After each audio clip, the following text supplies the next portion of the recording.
Welcome to the stream, ladies and gentlemen. I was just swinging, was cooking those tricks. As you no doubt have seen, I released a new Kreia's Conundrums today. One that I was actually trying to release like 2-3 weeks ago, but things kept coming up, including me getting sick from chickenpox. Yes, I got the pox of the pollo variety. At least it wasn't from the macaco. That is to say, monkey variety. You know, there's a monkeypox going around. Yeah, that I did not get that one, thankfully. But yes, welcome to the stream. We got Fredful the Dreadful left a very nice message to me, saying he loves the content and I pique his interest and he thinks I'm amazing. Thank you so very much, man. I wish I thought of that of myself. Wender Fiend, welcome to the stream, man. Nice to see you here again. I was just swinging, was cooking those tricks. We got Popeye the Sailor Man also coming in. Marek Obuchowski, welcome to the stream. That's an amazing idea. You mean the stream? Oh yeah, I thought it's a great idea. I've done it before. Yeah, wish I was more knowledgeable so I could contribute. You know, I would say that, I mean, anybody can give their 2 cents. Really, anybody can join in, and because it's gonna be mostly opinion anyway, right? So, whether knowledgeable or not, if there's something you want to say, you say it. Even if it's wrong, then you know it's an opportunity to learn. But yeah, 2 months ago, I actually left that that poll on my channel, talking about how, you know, asking people if Kreia was an agent of chaos for blah blah blah. And of course, people left comments. I didn't use any of the comments in the main video. I am planning on going through them in a different video, maybe even next week. As for right now, though, I did go through them real quick. I didn't have a lot of time, but I picked a few that I think maybe I could construct some kind of, you know, what's the word I'm looking for? Conversations out of, yes.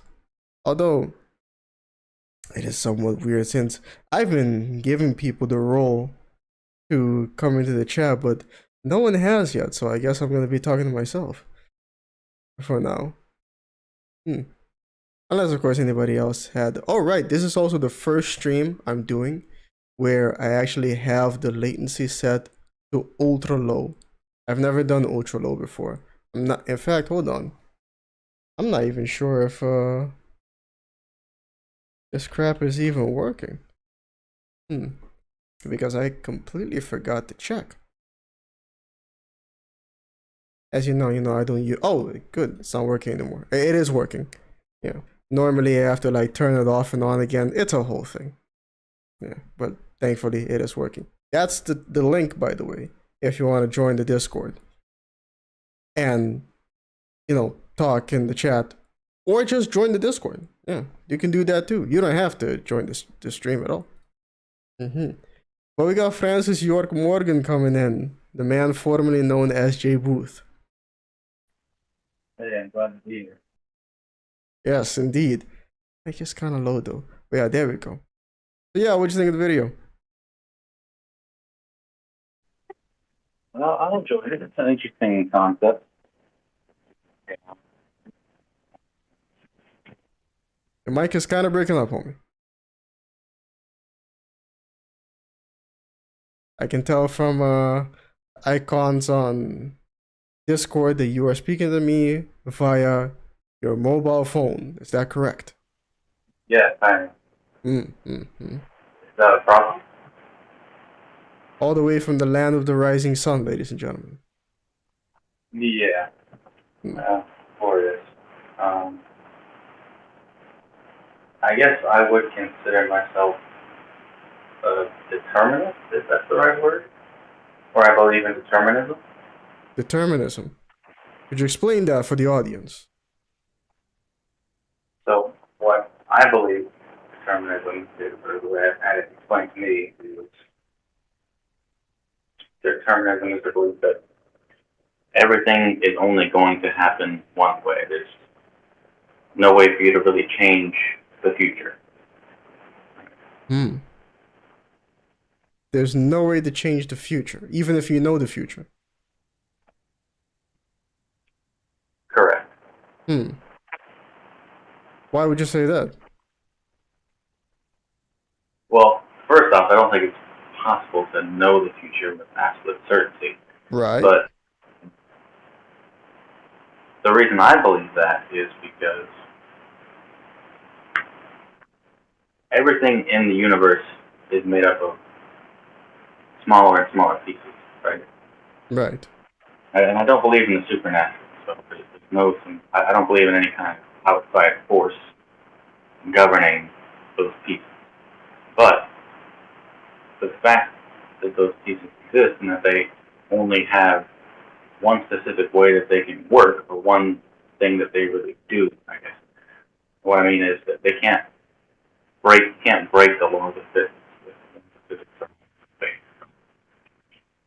Right? Therefore, all those pieces come together and work together in such a way that it seems that things are random because all those tiny little pieces interact with each other in such a complex way. But it's just an illusion. Or it creates an illusion. See, I've been told this before, and when I first heard of it, I was indeed terrified. But I mean, like I said in the video, this is just the way that I choose to think. Because for all I know, you're absolutely right. that everything in the universe is completely predetermined because since the creation, these particles have been moving and vibrating in specific ways, and there's no way to alter them. Although it frightened me because do you ever feel a sense of grim hopelessness due to that belief? I mean, you could say that, yeah. There's, I don't know. You could call it hopelessness sometimes, but most of the time it's just uh, acknowledging, or I guess an acknowledgement of fear that it's out of my hands. Hmm. That everything is out of your hands. You have no agency, no autonomy, no control over anything that ever happens throughout your entire life. It seems that way, yeah. Because at the same time, you could also argue that that kind of absolves you of all, you know, um, Indeed. of all responsibility. um, and that's the sort of caveat to this where it's difficult to explain my opinion on it. I guess you could say determinism is a belief that I have, but it's not something that I let influence my day-to-day action. Like you just don't think about it. Right. I mean, I'm not thinking about it all the time. It's just something that I happen to believe. I don't. I try not to let it influence my actions, but maybe it does without my knowing. Mm-hmm. Uh, if I don't know, then I can't explain to you. It would work. Hmm. Well, welcome to the stream, Siegfried and Abraham de Lacy. Thank you for the kind words. Although, ranch. I don't know what it means by ranch. Hmm. I don't know. Determinism is, like I said, it's possible. It's very possible. I personally just choose to not believe it because if I did believe it, then I don't have that quality that you have. You know what I'm saying? It would take me to a very, very dark place, very, very hopeless and dangerously violent place. But that's something I have trouble understanding. Actually, I don't understand why you would go there. Because I would see myself as a slave.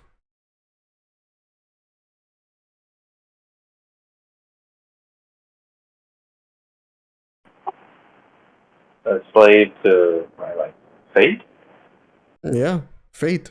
A slave to whatever it is that governs the world, either intelligently or unintelligently.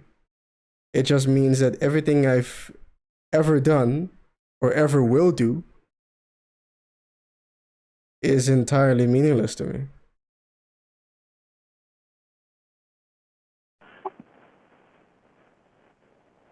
I think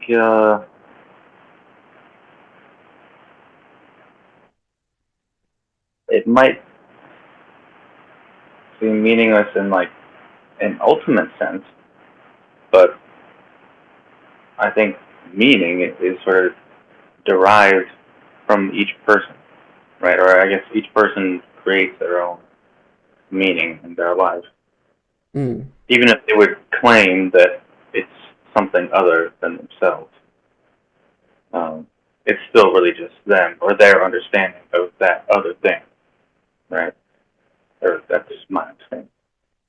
Then I guess for me personally, it's a good thing that I don't believe it because in the way that I define or derive meaning, it would clash with determinism. What do you derive meaning from? or I don't even know if that's Like my correct. achievements. You know?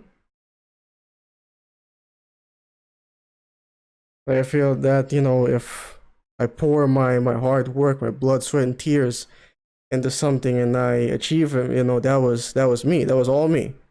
Not something that was always meant to happen anyway.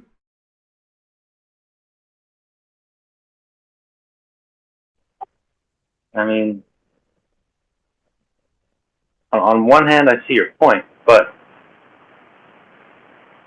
I don't think the fact that it was meant to happen doesn't mean you didn't do it. Mm-hmm.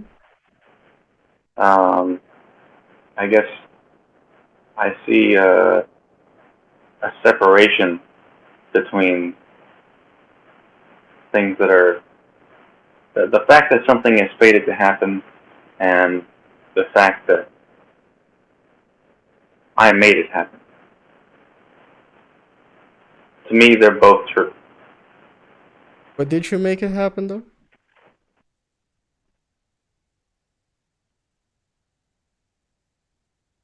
If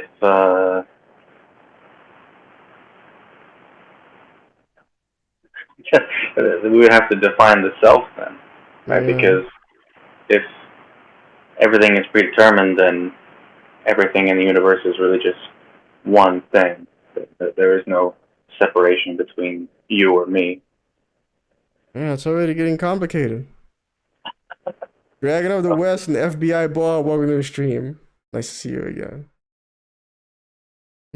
I guess it's better than if it was an intelligent being determining everything. Because if bad things just keep happening to you, then you would have a different crisis where it's like, okay, this intelligent being that controls everything really hates me. I don't know why.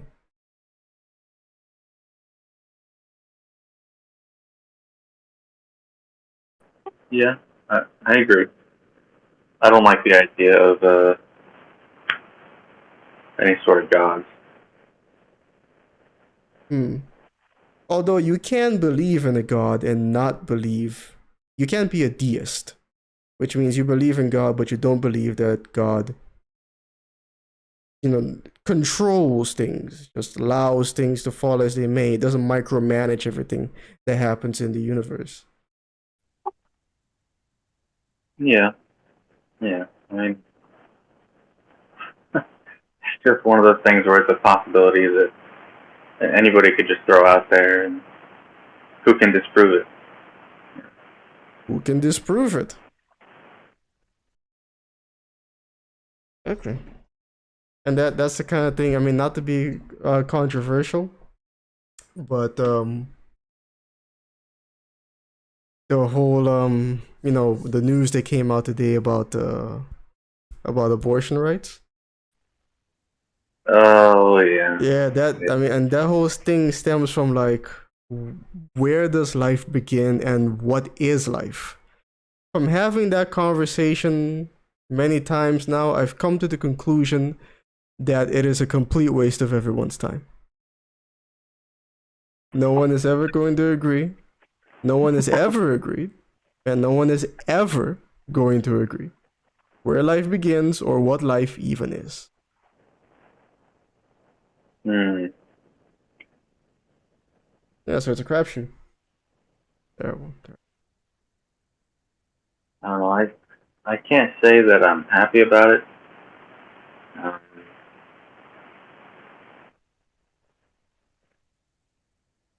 But it it is what it definitely is.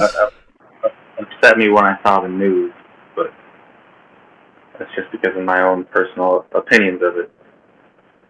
Mm. Personal opinions. I don't know. Well, I guess now we see what happens. Dragon of the West says we make the choices we make based on our own worldview or preferences, the information we have on hand, not necessarily all the facts or knowledge on what would happen from the point forward, and the advice or point of view of other people.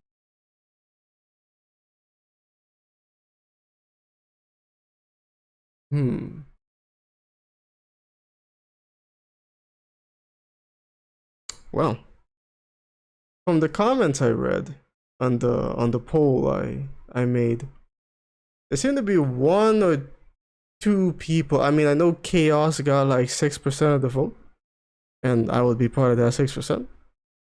I think there's only one or two people in the comment section who pretty much agreed with how I see things.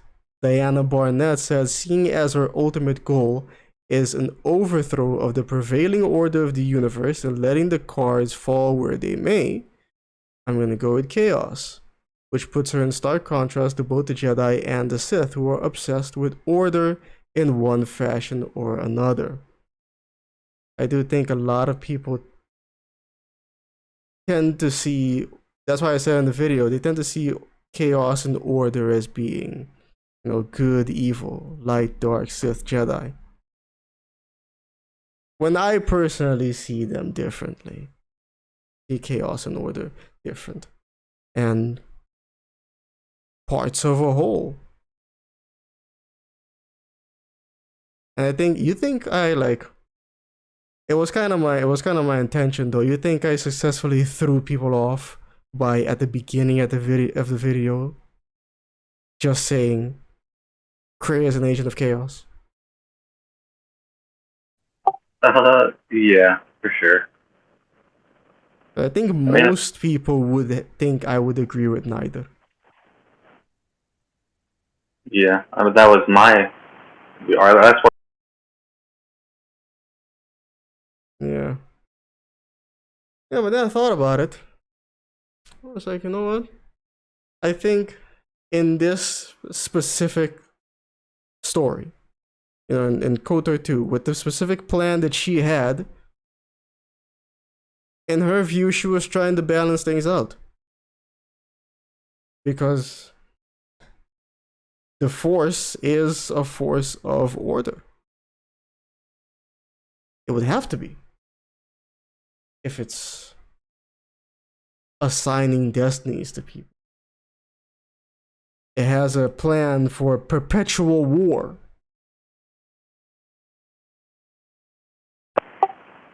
I mean, does it have a plan for perpetual war, though? Or my view was just that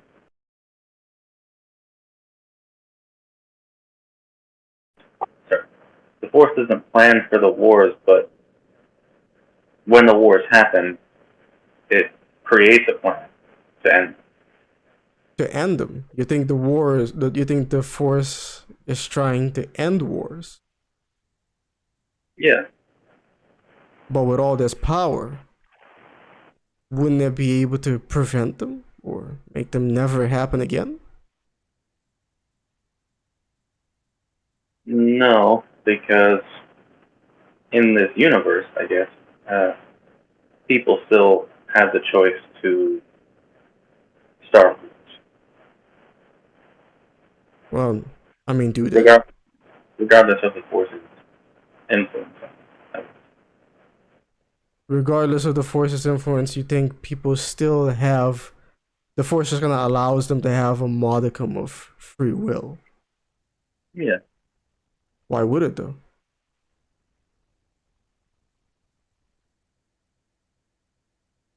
I don't really think the Force has a choice in the matter. So you don't think the Force is all that powerful at all? No. How much influence do you think it has?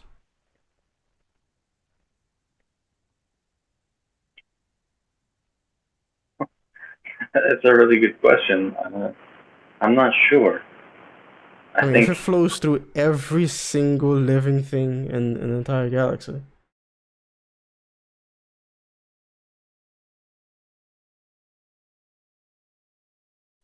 Yeah, it makes it sound, very grand and powerful, but I think that force or that power is spread out through all those things.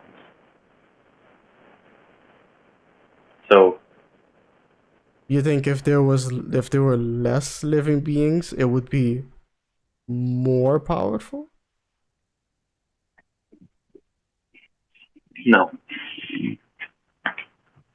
I'm saying the amount of power is going to be spread out, at least relatively. Obviously, with certain concentrations, with areas or in areas where there are a lot of force-sensitive organisms. Hmm. A lot of force-sensitive organisms. Mm-hmm. Well, I mean, that explains Dagobah. I made that one Kreia's Conundrums where I spoke about how an area with an abundance of life can essentially be a force nexus because the Mm. force is generated as well by living beings. It's like a chicken and the egg type of situation with the force. Yeah. And some suggest the force is like a collective consciousness of sorts. Because I mean, I said in the video that from the moment you're born to the day you die, the force is there. But technically, that's not entirely true because when you die, you become one with the force. So the force doesn't leave you alone even when you're dead. Mm. Yeah. Hmm. Mel Zero D2 and Robbie CH, welcome to the stream. Two people who have never heard or seen my channel ever before, but YouTube, the mighty YouTube algorithm gods have directed them here. Welcome to the channel.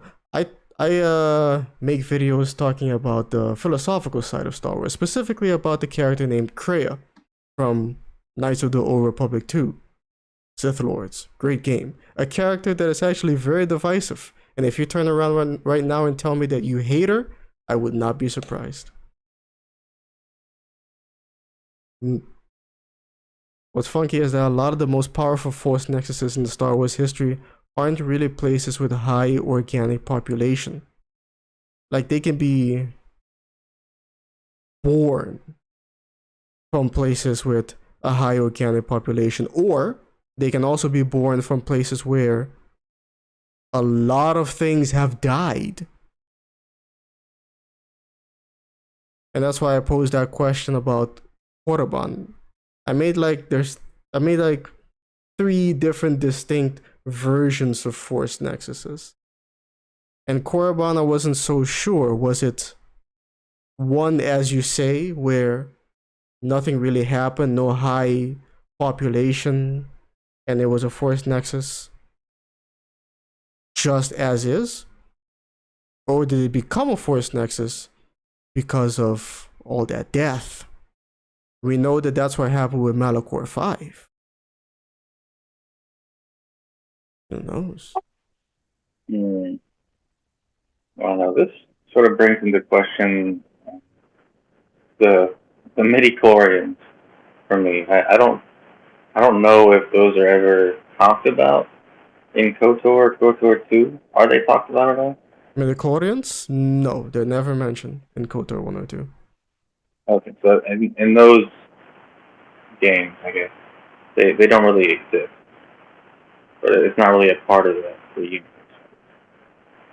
Yeah, just not talked about, or maybe in 4,000 years ago they weren't discovered yet. I don't know. Hmm. Mm-hmm. Dragon of the West says the Force isn't a force of order or chaos, it is just a web of all life existing in itself. Therefore, what we chose is just as real as the consequence of our actions. The Force has an animalistic or basic senses, but to truly be cuss, one has to have boundaries to have a sense of self or other. I think I understand what he's saying. Although, I mean, we can surmise because this is basically Kreia's train of thought. I live in a world where this force exists, and that I, as a force sensitive, can quite literally see a person's destiny. Like I can see that this person has been fated to do something. I may not be able to see exactly what it is, but they have no choice in the matter. And in this world with the Force, the results that I've seen is countless, senseless wars over and over and over again. So, what conclusion am I to reach with that? Like, that's the result of this world with the Force. What am I supposed to think? You know? I think that's how Kreia thought of it.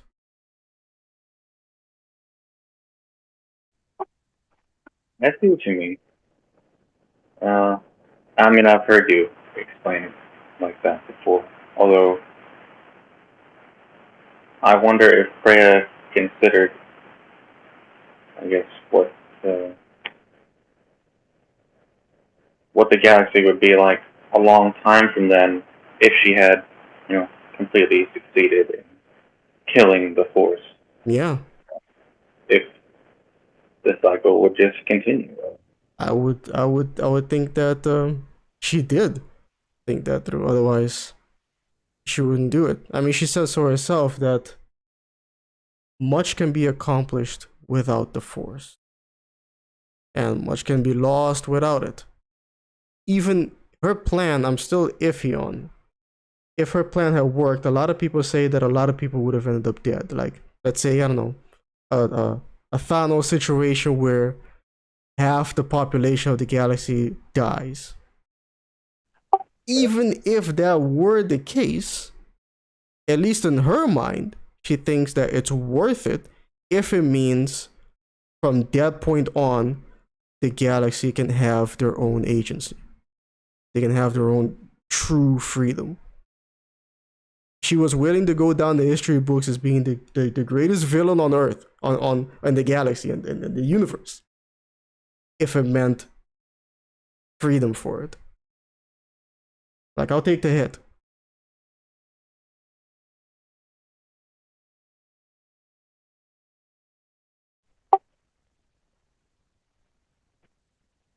Yeah.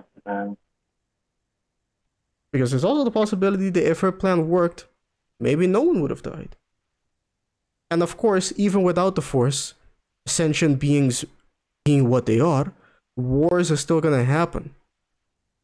But she determined that with the Force, all these wars kept happening and no one ever learned anything from them.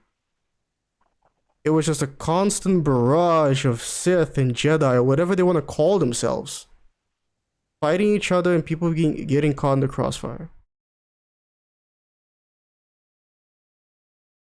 Over and over and over again, and that's why it's the Star Wars.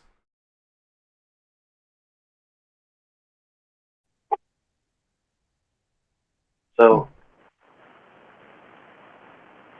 most of the wars are just about Jedi and Sith. They're like the largest wars, the largest scale wars are between the Jedi and Sith in this gap. So I wonder, why would the Force really? Why would it give anybody power over it to begin with? Why would it give people the ability to manipulate the Force? Greater tools. Like, why would it allow them to use, Force powers, right? Mm-hmm. I mean, you always want a better hammer. Or maybe the Force powers was a byproduct of them being strong in the Force. Kind of a Matrix Reloaded type of situation. The same with being a Force ghost. It was unexpected, but not beyond the measure of control. So do you think that the Force, I don't know if consciously is the right word, but consciously chooses who is going to be Force sensitive and to what degree? That's a good question. I don't know, but I don't really think it has to.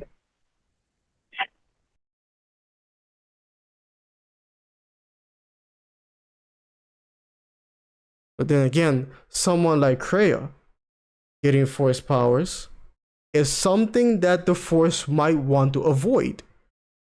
Because when you think about it, the closest anyone's ever gotten to being a real threat to the Force, it was Kreia.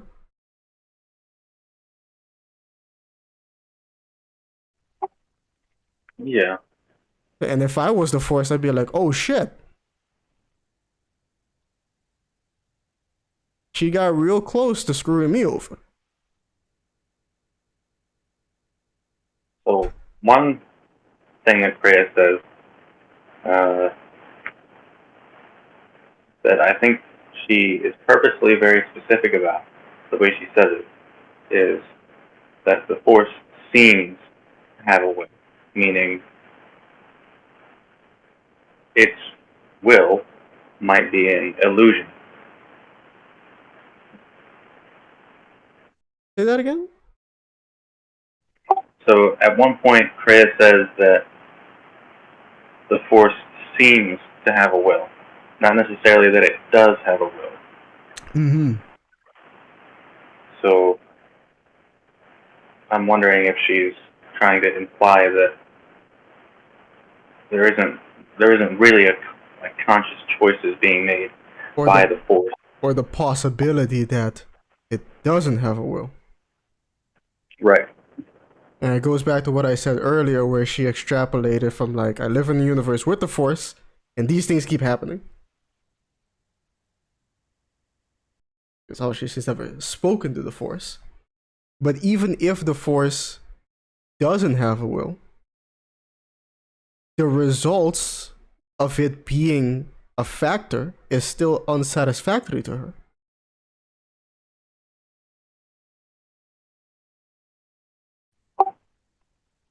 I mean, I just think it would be pretty badass to kill God. Yeah, they do that a lot in like anime and shit. Yeah. Let me catch up on some of these chats. What's funky is that a lot of the most powerful Force Knights, not I already read that. Korriban's kind of weird because the old Sith purebloods pre-100-year darkness were basically all Force sensitives. All of them?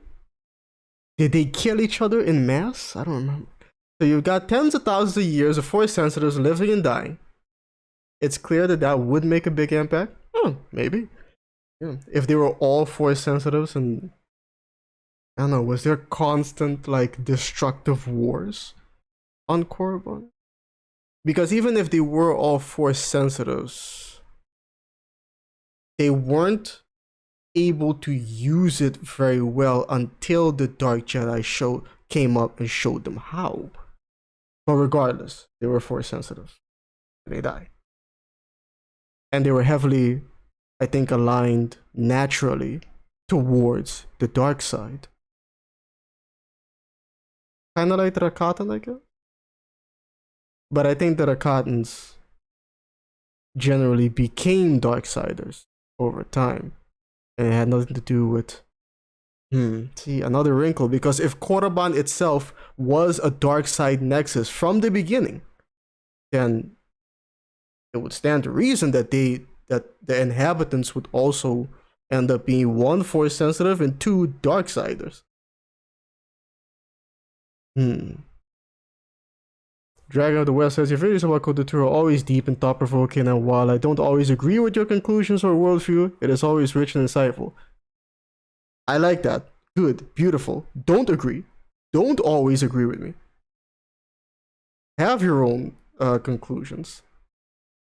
That's what, I mean, Kreia would want. It's something I agree with her on. If Kreia achieved her goal, I'm betting the results would be at best temporary. Why, you think the Force would just kind of come back? Well, actually, her plan wasn't to make it so the Force goes anywhere. It just makes it so no one can quote-unquote hear it anymore. Or it can't manipulate anyone. You can't, no one found a way to kill the Force. This is the closest you can get to just make it so it can't pull any strings anymore.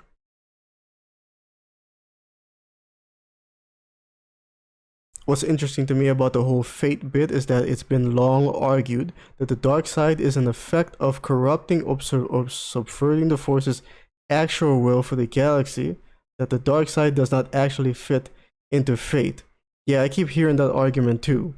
That there is no such thing as a light side. There's just the force and sentient beings corrupted. But that goes into the idea that a lot of people have where they see the force as this holy, benevolent being, this god of love that can do no wrong. You ever think about that, Jay Booth? Yeah, I mean, I don't know if the Jedi really see the Force that way, though. Or I mean, I don't know if they see it as benevolent. Hmm. I mean, all we know is that they see it as something they want to follow. They want to do its will. Yeah, I would say that, sure. But I mean, would you want to do the will of something that you don't believe is benevolent?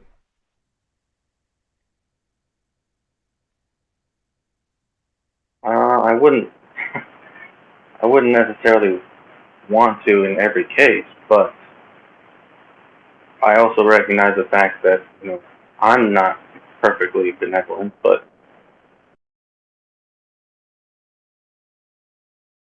But in real life, people like to see God that way.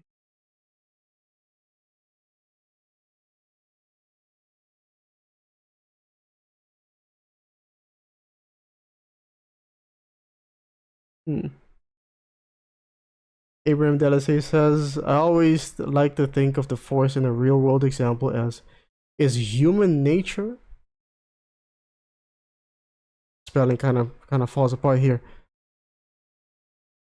Out predilection to ourself will compel us into selfish behavior as long as the behavior can be morally justified in one's.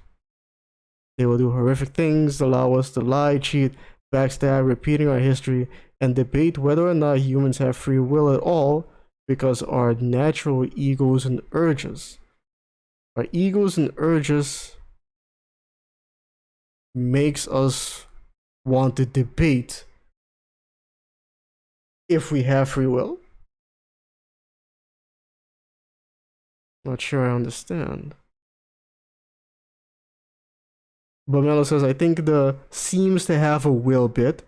It's just that she isn't 100% sure either way.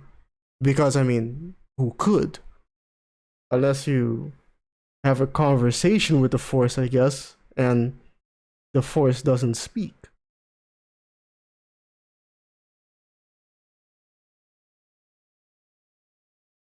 War is an elevated form of conflict, and conflict is a very deep part of sentient nature, more so than it is of non-sentient animals. As such, war on that scale is a natural conclusion of that much sentient life.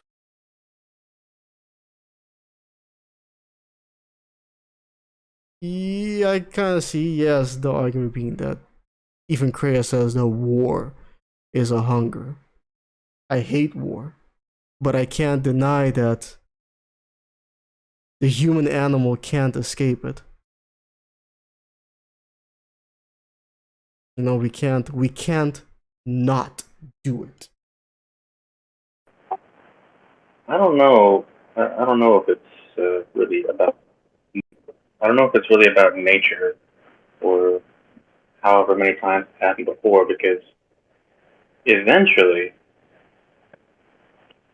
a sentient race or being could develop enough power or technology or have you to finally have complete control over the galaxy or the universe and actually put an end to conflict forever. Oof. I don't know about that. It, Dan Patrick, welcome to the stream, man.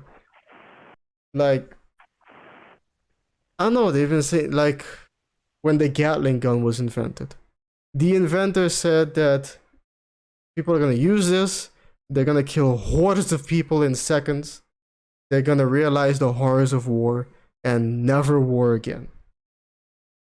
But all it did was seemingly make us want to war even more.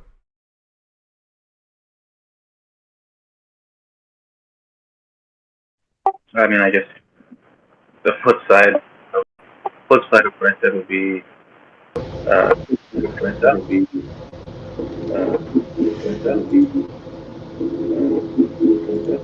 Montel, welcome to the stream. Make sure you have push to talk turned on.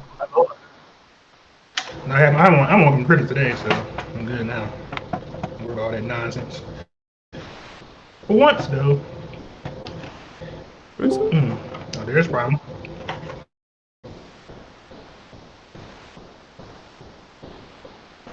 No, microphone is still malfunctioning, Montel. It's still kind of open. There we go.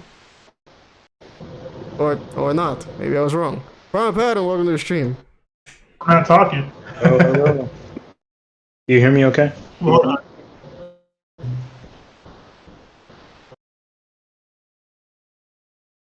Yeah, I think Primal Pattern's fine. Cool. Yeah, I think it's fine. Yeah, what were we talking about? Right. Jay Booth suggested that if we become, damn it, what was it called? A Kardashev civilization? Type 4? I don't remember. Yeah, like we control the energy of our entire galaxy.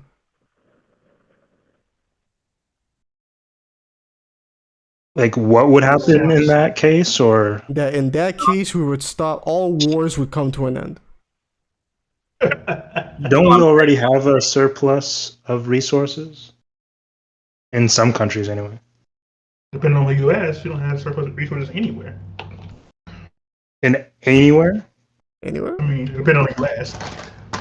We have oil In here. the US, we do. The U.S. have oil here, but we always outsource it for some reason. Well, it depends on the resource.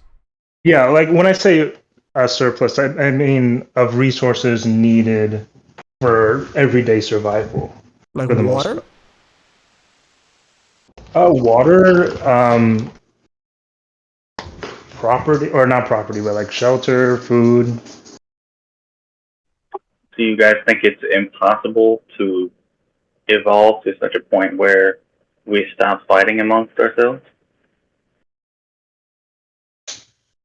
That's a serious question. No, man, I mean, you I suppose. call me a I think pessimist, but no. no. Life. be it meant for good or ill, conflicts is always gonna be a constant for life. I think we can reach a point where conflict changes in such a way that it isn't so fatal in a lot of cases. But that'll take a cultural shift that won't probably happen in our near future. You never know. The reason I brought example to begin with was just to say that yes, in the Star Wars universe, these wars happen over and over and over again, but eventually somebody or something could become powerful enough to put a stop to it. Like Kreia. I mean, Jake Lee over here is saying that wouldn't the absence of conflict lead to stagnation? Are we using conflict in like a broad sense? Exactly, because I mean, does it necessarily have to be violent conflict?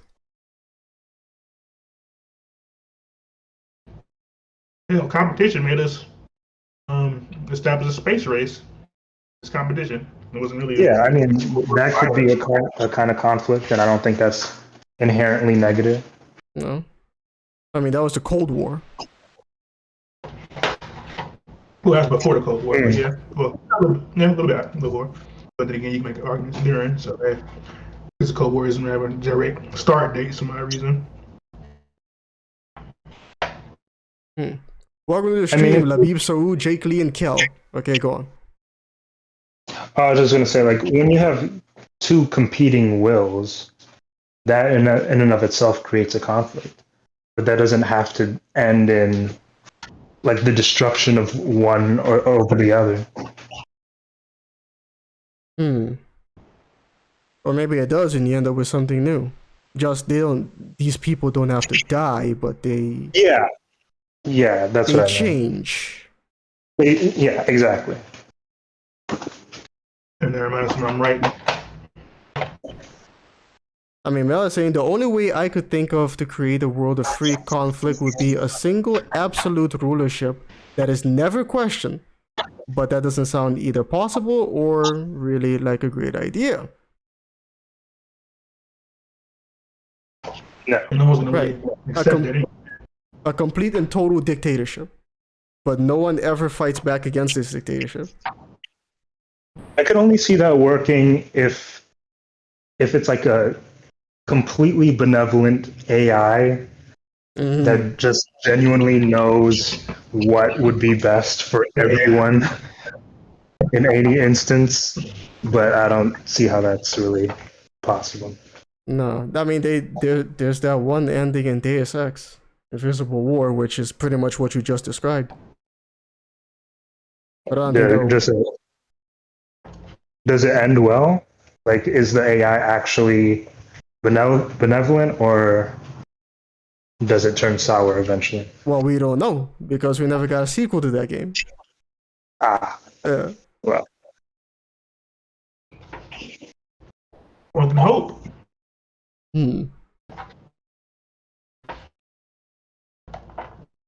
A complete and total dictatorship, even by an AI, I don't think is possible, says Mello. I don't know if y'all know anarchist stuff at all, but Bakunen's bootmaker is my classic citation here. Oh my god. I ran Mass Effect 3. Now I'm just irritated. And Montel's gonna get irritated. He's not big on anarchism. And he seems to be moving furniture.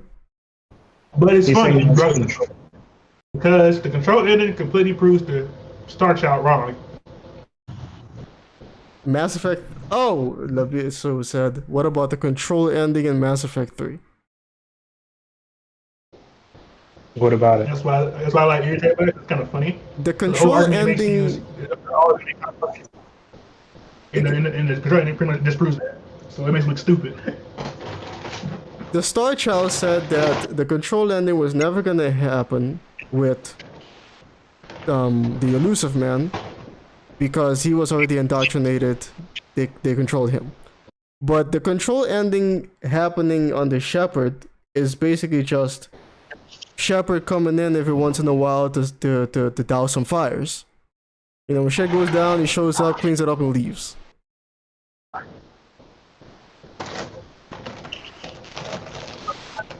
And he uses the Reaper to repair It's not everything. indoctrinated. Cough, cough. I mean, the theory was always boosh. Honestly, I ain't gonna lie, like, that change in theory is kind of what kind of ruined Mass Effect for me, because it made me think really hard about it.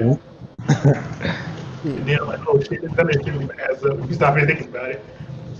Yeah, but hey, that's another conversation. That reminds you, I still have to make that video. I kind of think that it might have been detrimental for them to make those extended endings. I never should have made them at all. Kenji, welcome to the stream. Yeah. Well, I mean, I don't want to rehash this too much, but like I won't go too much into this, Monto. But like assuming you know just some elements of the indoctrination theory are true, then the control ending is actually just an extension, or not the control ending, the synthesis ending is just an extension of the control ending. But for everyone. I mean, no, it's just like it is in fact just ceding control to the Reapers, and that the only like quote unquote correct decision is to destroy them. Because like we've learned throughout the entire Mass Effect series that either trying to control the Reapers in the case of the Elusive Man, or trying to make a deal and like work with the Reapers in the case of Saren, always ends in folly. Mm-hmm. So, but that's just a theory. A The game. game, yeah. Hmm. We are creatures born to chaos. We have an innate drive to organize that chaos. When there is no risk, no chaos, we create chaos within our own life to introduce risk. Sounds like he's talking Now, about this. this kind of goes to my point I made earlier. That chaos and order are kind of like the same thing. This is a different frame. Because on the lines of chaos, everything's sporadic, dangerous, random. But at the same time, even in the most structured society, there's cracks of disorder and chaos that can easily splinter into, full chaos. Same with chaos and order. Because chaos does have hierarchy. Because eventually, someone's going to want to stand above everyone else, and lo and behold, you're back to an order, or a form of order. It's like a constant tug of war. Or maybe this has to do with it, Labib. So it says that you already discussed why chaos is a ladder. Oh my goodness. What do you mean? Yeah. A ladder to what? Talk about Littlefinger.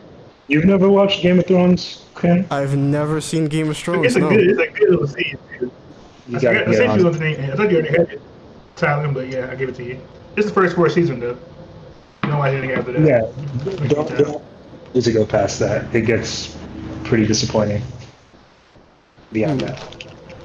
Montel, are you sure you have your mic set up to push to talk? Because it I is do. constantly bleeding through. Give me one moment.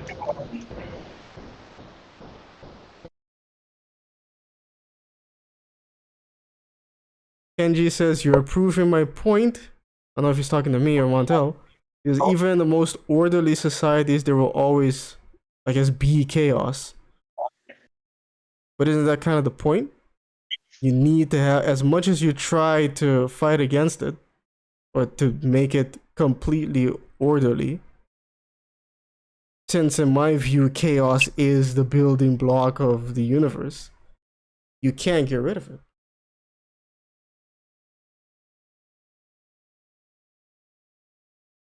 We just try to make order for our own sake so things can actually work. So you don't think the universe has order to it? I think it has, not reason. What's the word I'm looking for? I think order is control chaos, essentially. Sure, I'd agree with that statement. Because if we start from from the starting point of chaos, and we're like, all right, let's make some order out of this. So you wouldn't consider like laws of physics, for example, a kind of order?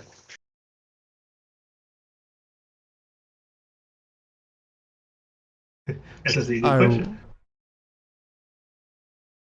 Because I did think about this. I would, but I wouldn't say it leads to determinism, as Jay Booth would say. It's like evolution. Evolution happens because of a specific thing in your environment. Okay. But the environment, or the being traveling to that environment, wasn't preordained. It was random that this occurred, thus, this needs to happen for survival.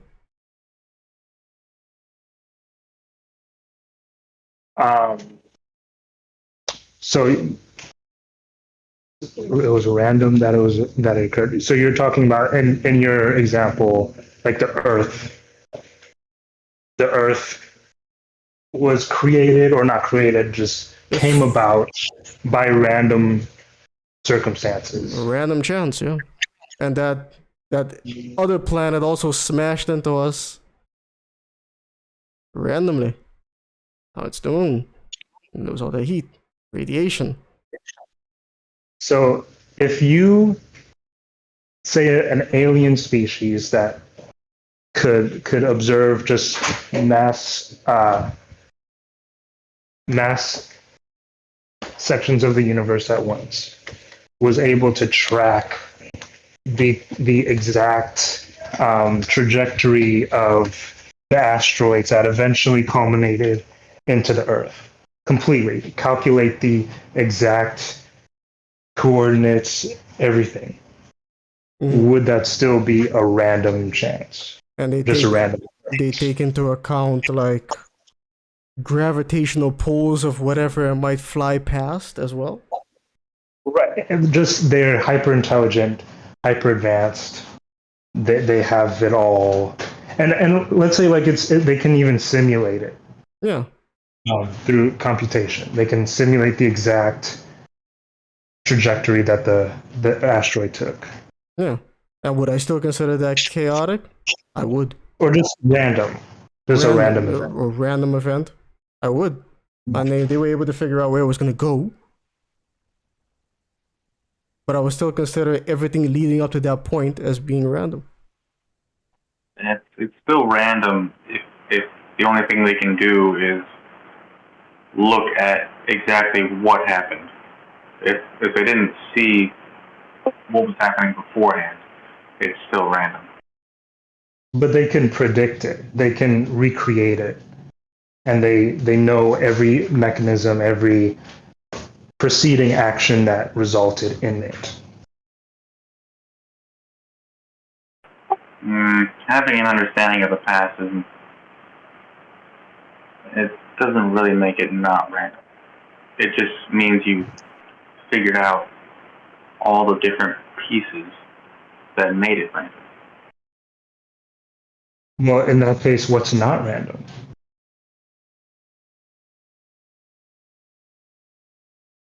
The future. See, the term random is kind of funny because it implies everything is chaotic. You consider randomness as an element of chaos. You're talking about the chaos theory, right? Not necessarily, no. But it's kind of funny though, because you can make the argument that all this randomness is also a form of orderness. It's just Well, that would be like chaos theory. Like you really, it's like it's a bit indeterministic, but there's like something quantifiable that makes pre-events, I guess, causality is the way to put it. It's just not. We're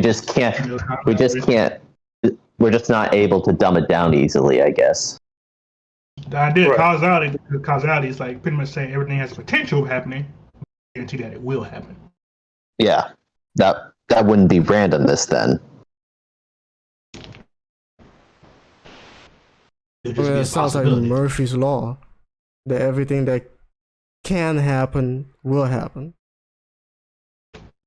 And it's predetermined to do so. It's predictable, basically. Is it though? I mean, if it just says that everything that can happen will at some point somewhere happen.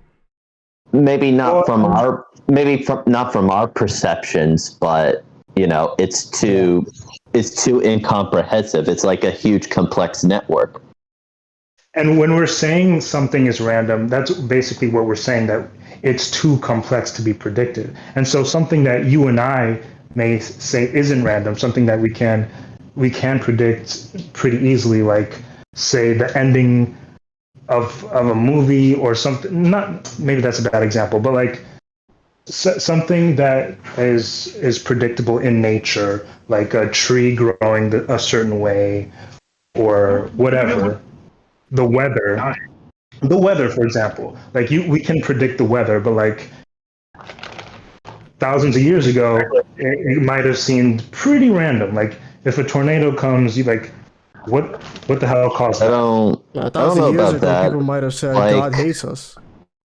I mean, I don't know about weathers, because like you could still have like tornadoes, and you can say where it's possibly moving, but it could change its direction at any time.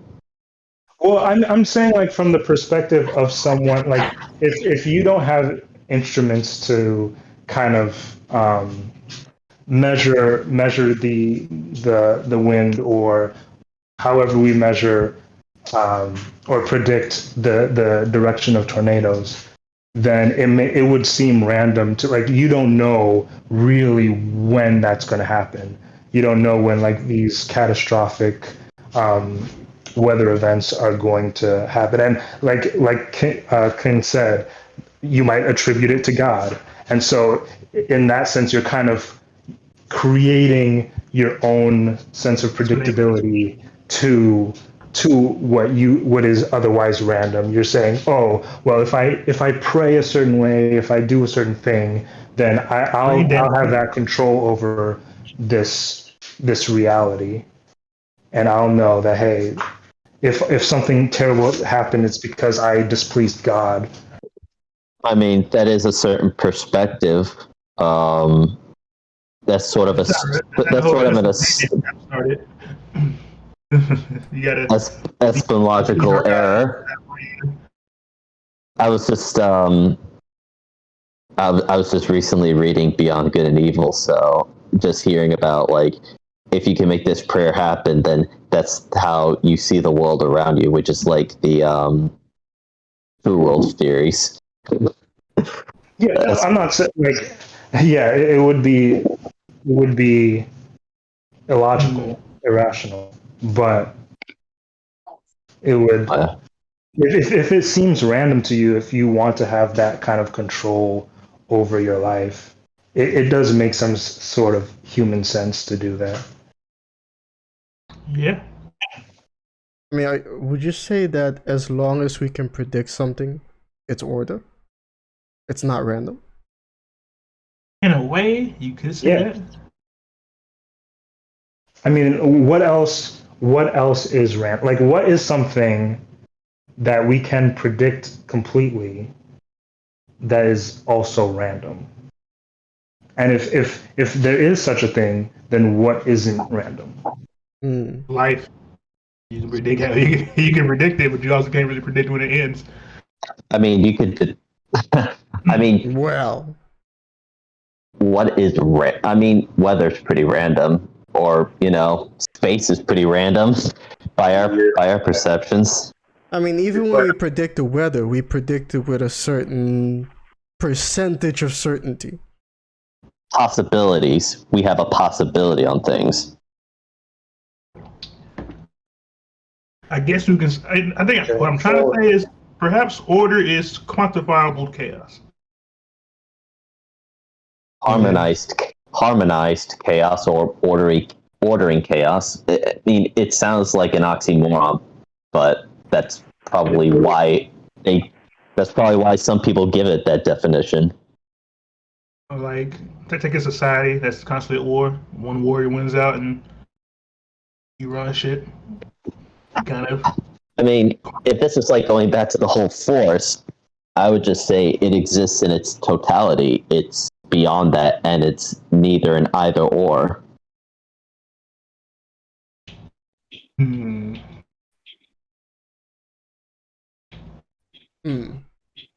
Well, we did kind of get disconnected from Star Wars here. We did. Yeah.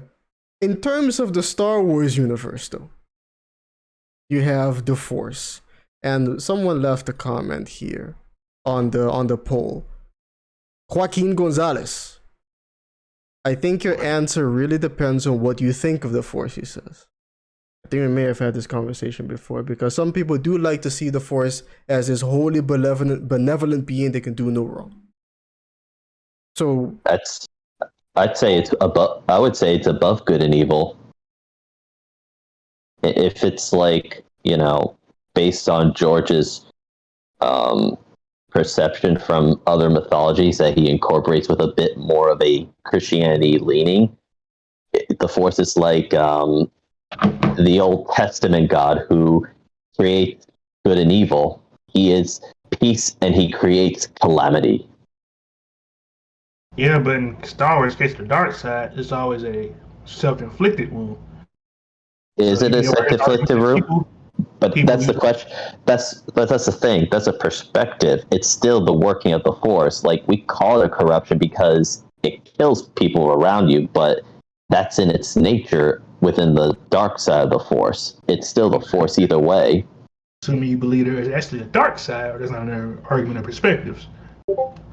Well, I mean, maybe this is a biased view because I've read like certain novel books that kind of call this into question. So maybe it's not the best arguments, but it might, give a better perspective than from, the otherwise Lucas one that kind of is very much on the firm that the Force as the light side is its, I guess, natural wholeness, which just wouldn't make sense otherwise. Like, it's kind of like Plato's evil is its absence of good. Well, it can't be absent because it's there. I would say one can't exist without the other. But then we're getting back to the same thing again. Dark side exists, and if it exists, then it can't be inherently flawed to the Force. But the thing about that, the whole Force sides, the whole ideas of the two sides of the Force came from the Jedi, the original, the Jedi, whatever you want to fucking call them. Return of the Jedi, yeah, but the prophecy was talking about the destruction of the Sith, not the dark side. I mean, I'm not saying like not about the Return of the Jedi, the movie. I'm talking about the whole concept of light and dark side of the Force. It came from the original Jedi. They quantified the Force in two different halves, and since then we don't ever actually question that. Yeah, some people like to believe that there is no light side of the Force. That is just the Force, and the dark side is a corruption of it. But at least that was that YouTuber's fault. So he gave people his preconception of it. Which YouTuber? Who are we talking about? He's talking about Probably died. Dot? You said I would imagine. Yeah, it's Dot's fault. He's the one that propagated it. I did not know that. I believe that way before that video even came out. But think about the Force. I mean, I do think there is a pretty strong basis for that argument because throughout Star Wars, it does seem like when they reference like balance the Force and it being out of balance, it's usually having to do with the dark side. Like the dark side is corrupting the balance of the Force, and the Jedi's goal, their ultimate purpose is to, seems to be from the movies to emphasis the movie part. This is where Dot's issue starts to come in full circle because he's using his because from Dot's video he uses Kreia's own words to highlight that theory, which is the whole idea of the Force is a tool, and that's where that whole argument kind of comes from, because she wasn't looking at it from good and evil. She's looking at it from itself. Herself had a negative perception of the Force. So again, you can make more arguments out of that. But at the end of the day, when it comes to the idea of the Force, the light side comes from like attuning yourself to it. Dark side is trying to physically force things to happen. Yes, it does seem like even throughout not all the games, but like particularly KOTOR. Throughout all the games, it's very much precedent. I mean, again, like the movies makes it very clear the light side is natural and the dark side is cancerous. That's on Lucas's words. And KOTOR 2, keeps it in line, but also twists it by making us question the whole concept itself by proposing the Force is the problem. So Dot isn't wrong. It's just that he's neglecting to mention the other aspect of it. I guess he did say it, but it kind of flew everyone's head at the same time by suggesting, we have to keep the Jedi and the light side still, which is just shit, in short. You have been able if you I kind of see your point there. Like if you're saying that, oh, well, because the Jedi's ostensible goal is to destroy the Sith and therefore bring balance to the Force, then the Jedi themselves need to exist and they are ultimately good. And that there's a lot of presuppositions in there. Yeah, and that's inherently problematic to Dot's argument because, you know, the Sith came from the Jedi. That's just how it all started, or at least that's how the dark side, I guess, comes out of, I guess, the chaos that happens in Star Wars comes after order, after the balance.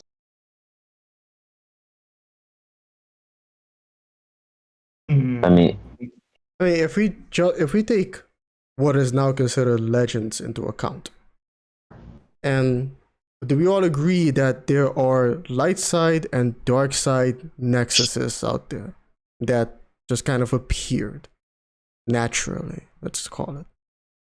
Do we agree? I don't know if I'd say naturally. Naturally. Like, it seems like dark side nexuses are artificial. And It light seems like side people nexuses are not. I would. It doesn't seem like that. It seems like, I mean, it almost seems like the light side. I'll be back later. It's not like, oh, a light side nexus is like a place where people love each other and everyone's happy and it's a hippie commune. It just seems to be kind of like natural places where life flourishes. Whereas the dark side nexuses are just like where a lot of people died.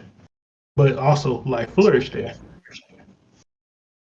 It was introduced the concept of I guess I would say death to be simplistic, but you can make an argument that it comes from life, the conclusion of life.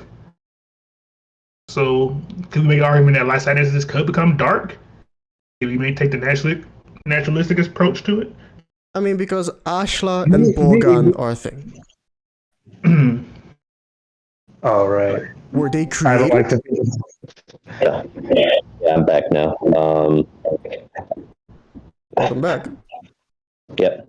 Created? I don't know. Ashlan and Bogan. That's that old early Jedi shit. Right. And if we assume that they just formed that way, as one being a light side and dark side nexus, then we can't assume that the dark side is merely a corruption of the light side. That it's always part of the Force. Well, again, if we're going to agree to that assumption, then this is the problem where, you know, from Dot's argument, that would be breaking core lore versus how the franchise expands itself, you know, trying to be more nuanced without having to take away from, you know, the themes. And maybe this is just I think an artist argument here. I wouldn't say it's death that creates the dark side nexus. I would say it's evil that creates the dark side nexus. Yeah, a lot of people there. That's I like the character Verger that puts it. It's the only darkness, evil that exists is within your heart. It's not the dark side itself, because how does the dark side generate such evil? It's, well, the Force sensitives. Which goes back to the whole concept of it's kind of a self-inflicted wound. They've made that choice. They come from the Jedi. They felt some type of way, and now they're taking that evil energy and exerting it somewhere else. Well, it's not the energy itself that's, you know, that's becoming corrupted, or at least it's not corruption. I mean, this is the point with kind of the huge problem. Like, human greed would make you a monstrous person with this power just because it's easily emotional attachment, but we wouldn't say that's inherently evil. That's just human prediction. But that's also kind of in question, because apparently the Force lives in all things. They have evil people who are detached from able to use the Force, and it doesn't corrupt everything around them, which is which kind of makes Star Wars itself kind of iffy, because if you actually take that quote face value, it kind of just breaks everything in regards to the Force.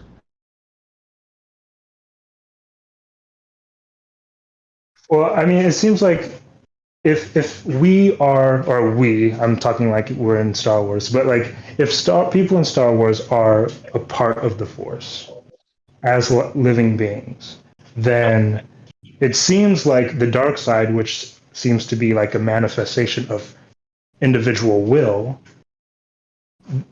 if the dark side is that, if it comes from living beings, then by like some degrees of separation, the dark side is a part of the Force.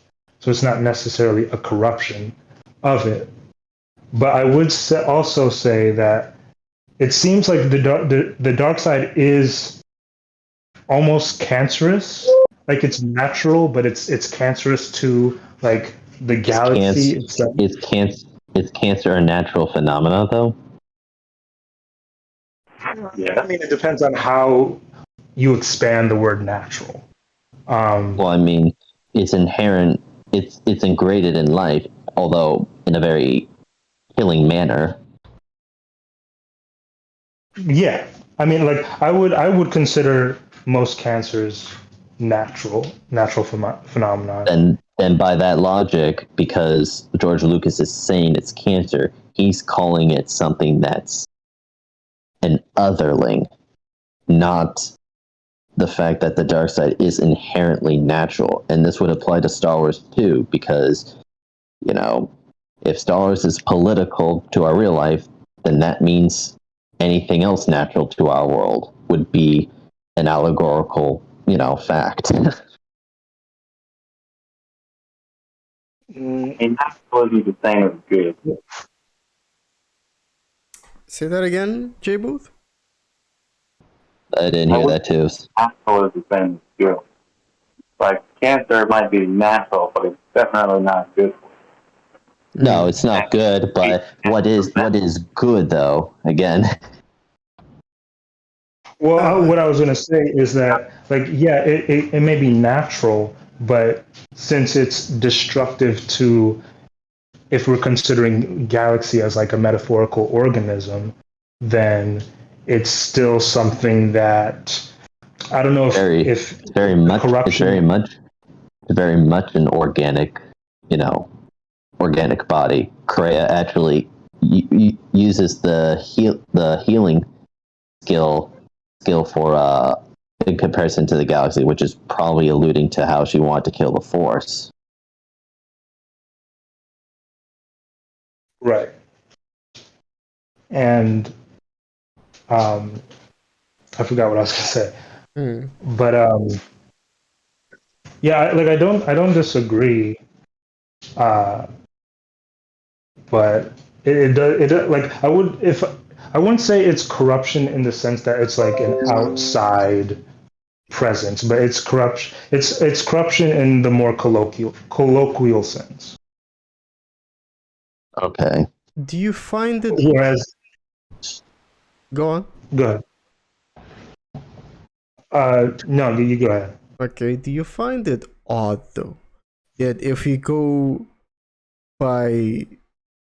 we say that the dark side is birthed from our quote-unquote negative emotions, don't you find that kind of odd that some of our emotions need to be not really excised, or say, as some people would say, that it's corrupted via hatred and fear and pain, and those are negative emotions that as human beings we shouldn't have them because it makes us evil? I don't know if it's that simple. It seems to be like more of a like self-centered. I don't know if I'd say an emotion. I think it's but odd like, because What's that, Montel? take that argument on face value. If negative emotions create the dark side of Force, and then you need to make the argument that the Jedi shouldn't be as powerful as they are. could you repeat that?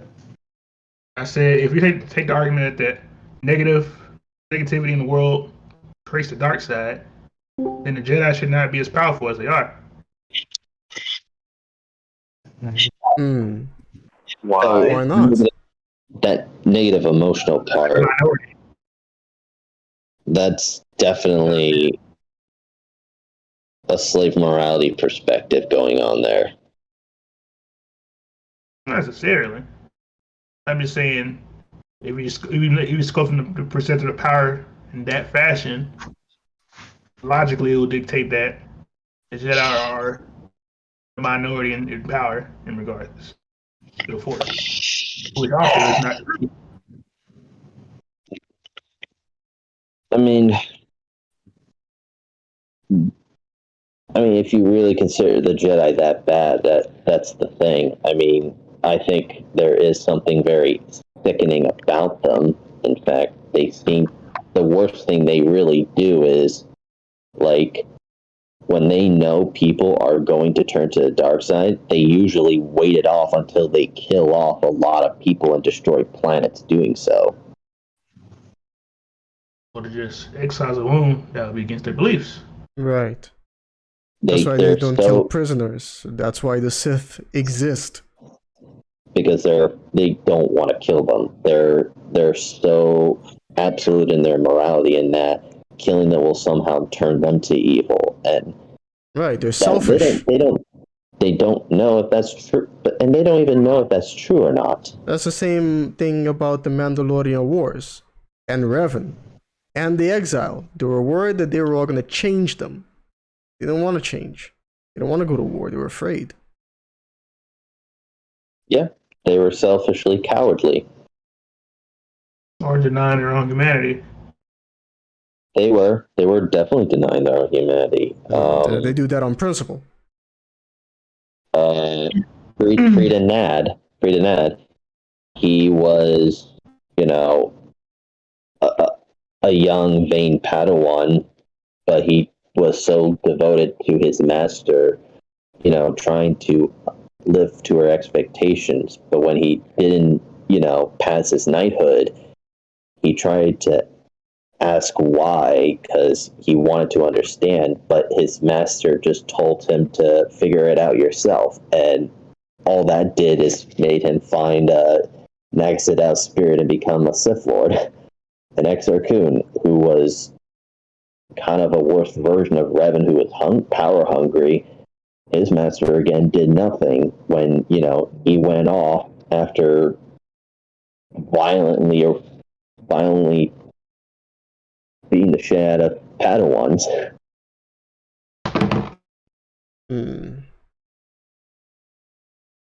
It's that same thing. Their masters are not really taking their responsibility for, their students' downfall. The only exception is Kreia and Obi-Wan, because Kreia will ridicule you for, killing the Jedi Masters, whether you are on the light or dark side, albeit the dark side's a much, likely scenario to happen. And just now from this Obi-Wan show, Obi-Wan literally needed a Sith Lord to absolve him of his guilt to let go. And maybe you can consider Zeskayel as well. He was also willing to be like, yeah, we screwed up. But in terms of the Exile, you can be light-sided and still kill the Jedi Masters. So Kreia doesn't chastise you for being on one side or another. She chastises you based on your choices. No, of course, but I'm saying those, depending on those choices, it's more likely a predicament, I would say. Predictable. That you would be on the dark side if you killed the Jedi Masters. Yeah, because normally a dark side Jedi would not save Alderaan because he would support, the general to usurp power. He would serve the mercenaries because they would give him credit. They would serve the exchange because there's no benefit to helping helpless people. Like, those would be more Sith choices. But not all Sith Lords actually think that way. No. Not until Bainite Sith Order did they stop doing that. I mean, there's some sprinkle here and there that will happily use, help. They use the guys with helping others to influence, get their own, increase their own power. It's more of a slow burn. If that makes sense. No, I get it. Like, Bane, he would show mercy here and there because he didn't believe it was always worth killing people, and he was definitely not a materialist like most Sith are. And he got all this from Revan. Like, there's really no other Sith like Bane in his group ever since Revan that really kind of define what they are supposed to be as.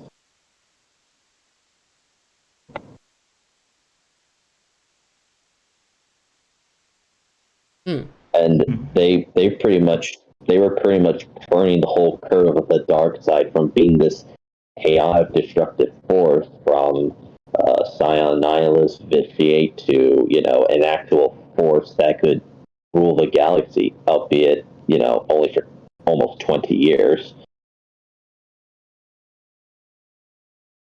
It's just all of that power just concentrated, centralized, that you kind of just you become the center of causality itself. Like, there's a bit of individuation there.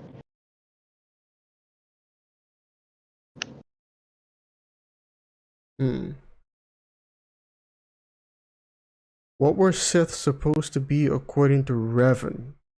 Asked Labib Saud. Which Sith? The one he used, the one he called Sith when he fought the Republic, or the Sith out in the unknown regions that he was trying to, make sure they didn't get their way. Or if you asking what is maybe a Sith? Is it what it is? What? I don't think there's really one type of Sith. Like, Revan's Sith was really a proxy. It was Bane's Sith that took the spirit of Revan's version of the Sith into his own and made it literal. See, I think that Revan... This is what I think Revan's plan was. He said, oh shit, the Sith are coming, and they're gonna come in hard.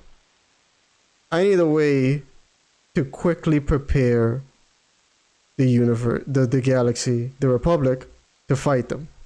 What I'm gonna do is, I'm gonna use Sith ideology to turn my guys to control them, take over the Republic, use its resources to build up, stop the Sith first, and then I'll worry about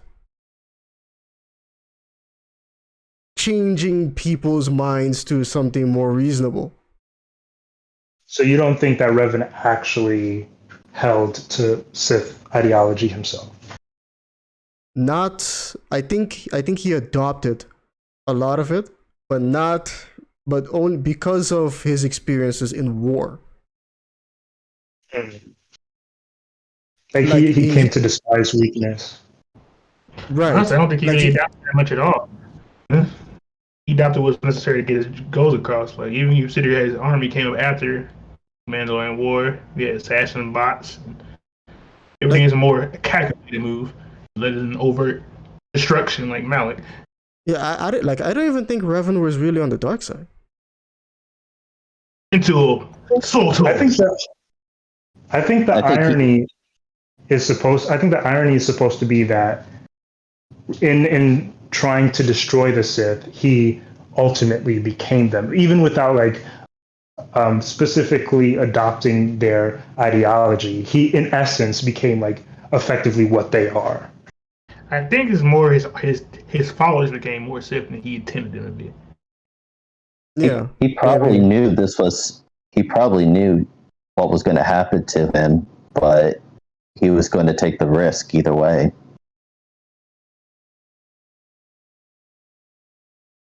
That's I don't taking know. it's taking away the brainwashing and stuff from Soltover. Yeah. I think Like- it may have been a case of just overestimating um, his own will and his own plan. I don't think he maybe necessarily thought that he himself would get corrupted in a sense. Or And maybe, it's- or maybe he's just doing everything that Kreia taught him to do. He was already correct. are those mutually exclusive? If we go by what she said to Brianna when you choose the dialogue of what the absence of the Force feels like, I kind of get the impression that their last dialogue was also what Revan decided to do, and that it had an effect on her in which he did something to her that abandoned her.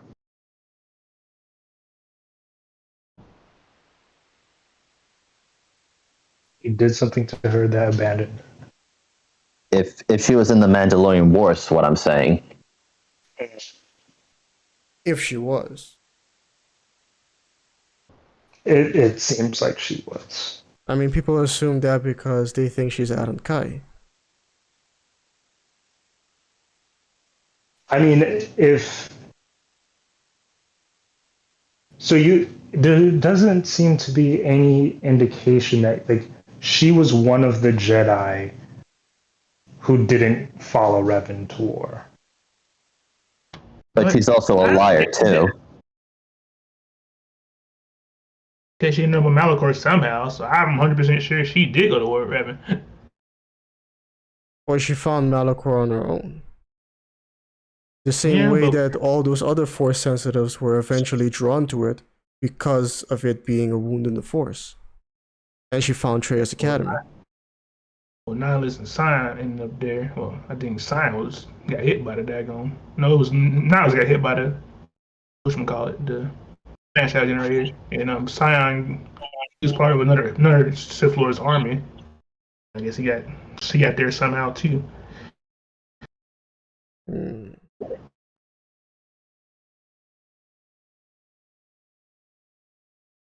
Hmm. Guess we'll never really know for sure. I think that's fine, to be honest. And yeah, Chris Avalon's probably not gonna fess up about it either. I think he likes the mystery. I mean, you can't blame him. Yeah. He definitely likes to set up mysteries and keep them vague as possible. It's kind of fun. Oh yeah, that's the whole point of like RPGs sometimes.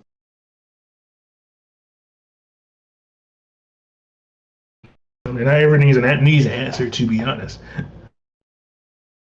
But that's So, why- beyond Aaron Kai, is there any named Master of Revan in KOTOR 2 that we don't know about? That we don't know about. If you don't Because know Aaron about, Kai, she's mentioned quite a few times in KOTOR 2, but if she's not Kreia, then we don't really know anything about her. But every other Master of Revan we seem to know about, at least to some degree. the only reason I can believe Kreia is Aaron Kai because the only person who would give us actually a full-on detail about Aaron Kai is Kreia. A little too on the nose, but I can see why Chris Avalon said, "Yeah, that's a good catch."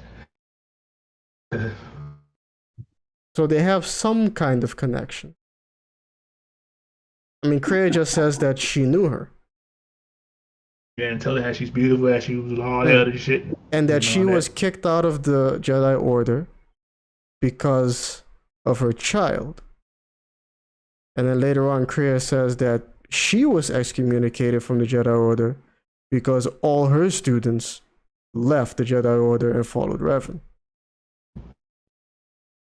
Did they explicitly say that Aaron Kai was exiled because of her child?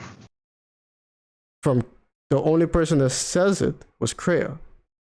She says that once it was discovered that she had a child, she was excommunicated. Yeah, the money's lucky. Throw you off the fence.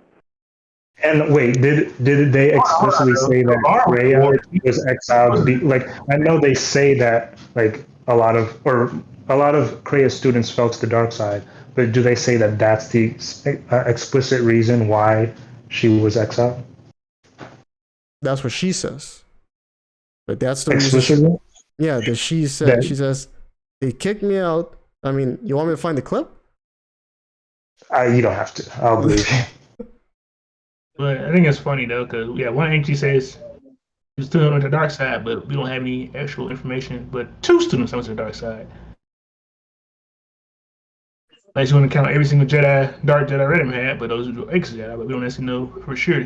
She was the one who only talked to him. So that's also a iffy line to actually say. Because you had Johanny there, that was all on the Jedi. So can you really blame Kreia for bearing the all students the dark side? And it's kind of a herring in a way, a red herring there. And a gross assumption for the Jedi. But yeah, is there another master of Revan that we don't know about that was named in KOTOR 2? I mean, you said apparently it seems like Revan learned a little bit from everybody. Yeah. But there's some that are named explicitly, like Jar, for example. We know him from KOTOR 1. Right. That he learned from him too.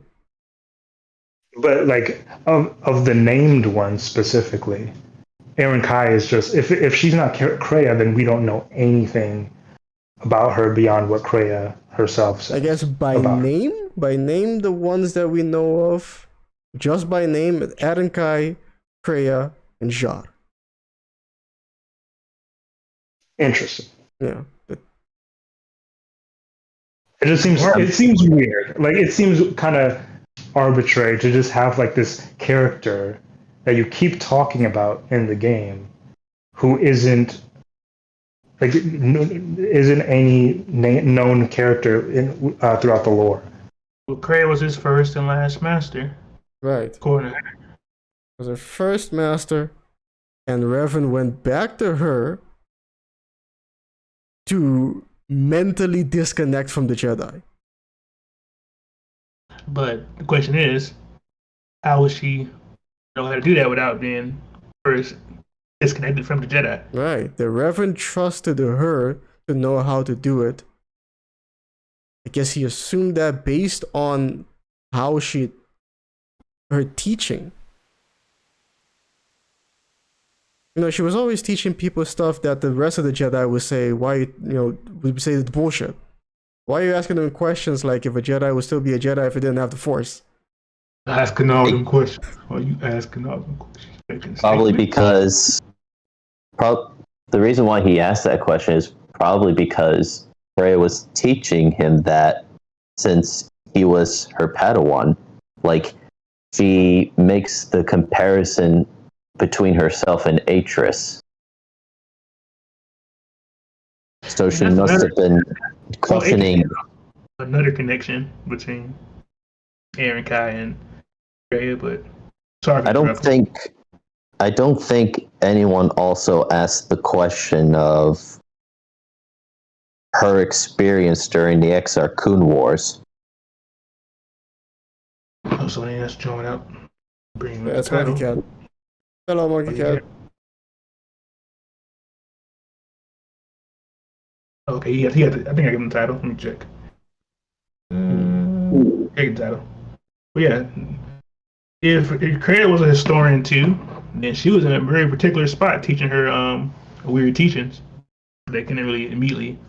They needed justification. You're the chronicler, and the kid gets very good justification. Yeah, I mean, apparently, it seems that like Kreia being a historian, that in itself helped to make her develop these questions. I think she Because got her questions. she goes through all the history, and you find all these things that the Jedi have done, and you start to question, of course, like, why did you do this? Yeah. Well, I don't think she started asking these questions until the Exar Kun Wars. She must have been a Padawan or a Jedi Knight during that time. It's also possible she saw some patterns in history, so there might be that. Yeah, Exar Kun That too. would be a part of it. Yeah, too. There's Yeah. no way Jesse participated. She was a chronicler too. She probably recorded it. It was like a first-hand experience seeing how Exar Kun convinced a number of Jedi to form his own Sith Order, and see him pretty much breaking the galaxy apart using Sith spawns, Dark Reaper ship to like destroy planets. I mean, she must have been asking those questions way before she was a Jedi historian to be even considering that, whereas the rest of her colleagues were trying to dismiss it and just reform the order every time to repress human emotions. Or those events and made her ask those questions. Because when you go to Korra, man, she starts questioning some of the decisions of the Sith Lords, and the only way she actually knows some of them who died long before then, you had to research them. I mean, yeah, because Kreia kind of went through that same basic path that a lot of fallen Jedi go through, where something happens, they feel slighted or betrayed by the Jedi, they say, fuck you guys, and then they start looking towards the dark side. And then in Kreia's case, she ended up a Sith, got betrayed again, and she's like, okay, fuck you guys too. None of you have the answers to this nonsense. And started thinking of an alternative. The alternative was kind of right there the whole time. Yeah, her alternative was knock all the pieces off the table. Or actually, no, just overturn the table. If the table is the Force, she says, you know what, just get rid of the table. And to be more of a person than an instrument of the Force. Mm. Because she wanted to do that, but I don't think at the end she didn't really want to do it anymore. I am the table. I am the table. I think a part of her was honestly kind of afraid of killing the Force, though, because like her dialogue with Mandalore, with Canderous, like she pretty much gives him a slap in the face how, they're nothing compared to the Jedi and the Sith because of their ability to use the Force. And I feel like on some level of that, he's afraid of losing that certain elitist group. Well, I guess she was definitely. Yeah, I guess she was definitely afraid because she tried it only after she failed to convince the Jedi Masters. So she definitely was a bit afraid of it. I mean, in Middle's case, I think I agree that she was a reaction more than actually being afraid, but that's me. I mean, I think there, at the very least, was some reluctance. I don't know if it was in any way due to like feelings of elitism, just because like there are times where she shows actual admiration for people who aren't Force sensitive. Like her conversation with Atton, like the only thing she respects about him is that he's more capable than he would be if he was Force sensitive. He was. But like I think like her reluctance to end the Force to some degree comes from just like what would necessitate doing that? Like what would she have to do in order for that to happen? And it's mass murder. It's maybe. Well, it seems like that's kind of the whole point of at the end of the game. That I mean, she was a lot the more. ending was. Go on. I mean, there is that too, but she was definitely trying to use the exile as another gamble instead of trying to commit galactic genocide. I mean, yeah, she was a lot more hopeful than people give her credit for because at the end she dies, and she didn't deafen the galaxy to the Force, but in the exile she saw hope for the future. Like maybe things can be different. Well, yeah, and I think ultimately, like she did have a change of heart at that point. Like the exile did give her hope, and that's why she loved her or him, whichever. Yeah. But like it did seem like that was her last gambit to commit mass murder, and not necessarily like killing everyone, but just like killing enough people so that the wound deafens all Force sensitives to the Force.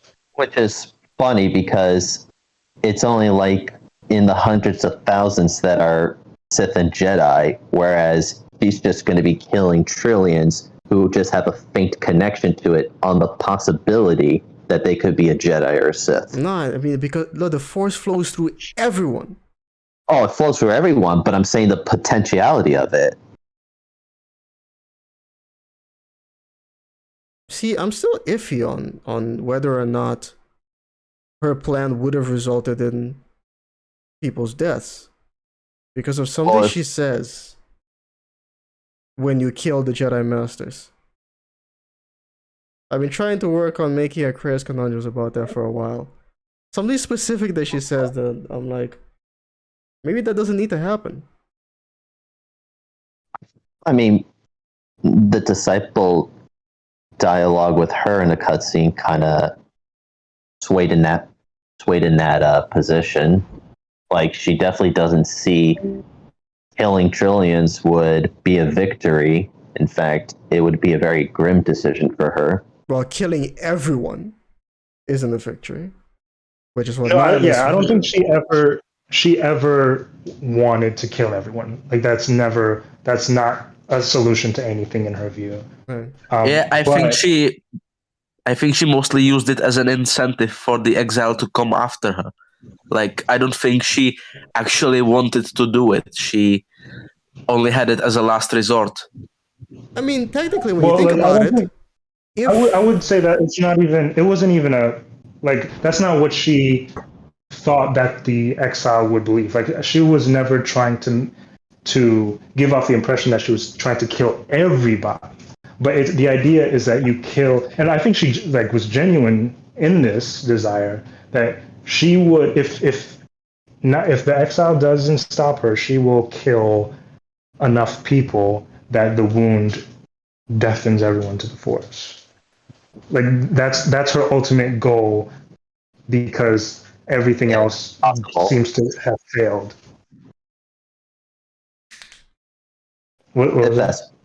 If that's possible, though, because the Force is life, and life is one with the Force. Right, which is why I was gonna say that technically you could, in a way, achieve victory over the Force if Nihilus had his way. Because if he kills all living beings, no more Force. But in that case, no more living beings either. And Kreia was obviously not willing to go that far because what would be the point then? Everyone's dead, right. Now what?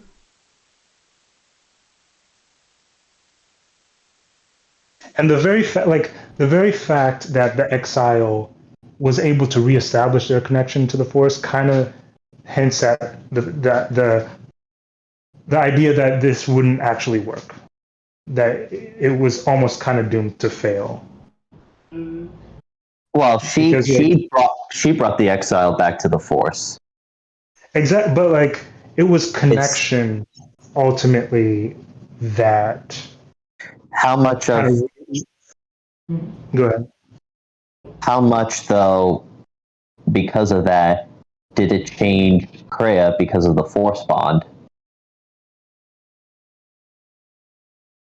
How much did it change Kreia? So, like, are you asking, like, if she felt the Force herself before meeting the exile? No, I think because of the exile's bonds to attach people and influence them, that we might have been influencing Kreia in a way that was changing her plans throughout. Because Because interesting. because compared to the companions, we know what we can do in that option, but we never really get a result with Kreia, even though we do gain influence or less influence. Wait, say that again? Which part? So, out of all the other companions, Kreia, you only unlock more dialogue choices if you gain influence with her. But it doesn't actually change the outcome. But I wonder if it actually did. I think Kreia's a In ride or what die. In what way would it have changed her mind? I'm not sure. I'm wondering if in between it was going on between killing the exile and sending an echo to kill a lot of people in the galaxy, or if the change was when the exile was on the journey with her. I think that she genuinely wanted to kill the Force or deafen people to the Force throughout the game, and it does seem like the way to do that is through that mass murder. Like I don't know if, like, even at the beginning of the game she kind of, or throughout the game she changed her mind on that. I think, I don't know. I mean, you don't think she would have been willing to go through with it, even if it meant, like, Thanos snap 50% of the galaxy? Here's the thing, because she already knew, like, because she knew of the exile, she knew that you could have life without the Force. Yes. That's the whole appeal to the exile. And so it seems like her goal therefore is to deafen people to the Force, because her hope is that life would go on without it. And have its own agency. Right. No exactly. more influence from the Force. So then you got the choice between having 50% of the galaxy dead, but free from the Force's influence, or an entire galaxy as a slave colony. Give me liberty or give me death. I suppose. So So would you rather be a slave but alive? Serve in heaven or reign in hell.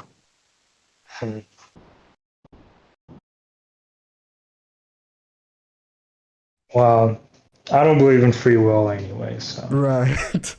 it'll be fine.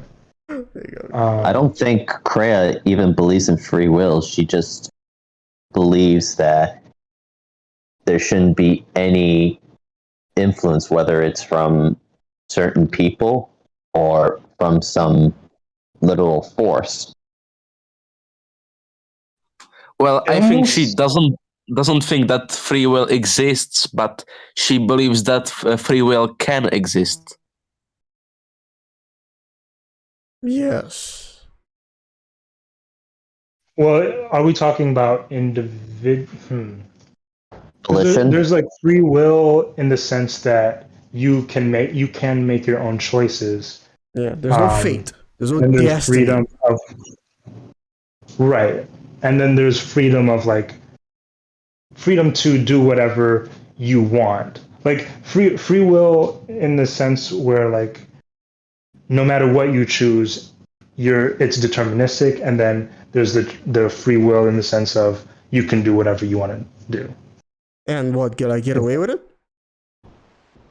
Well, I mean, Because I you mean, can do whatever you want. you know, other people's free will will kind of override yours if you do something to screw with them.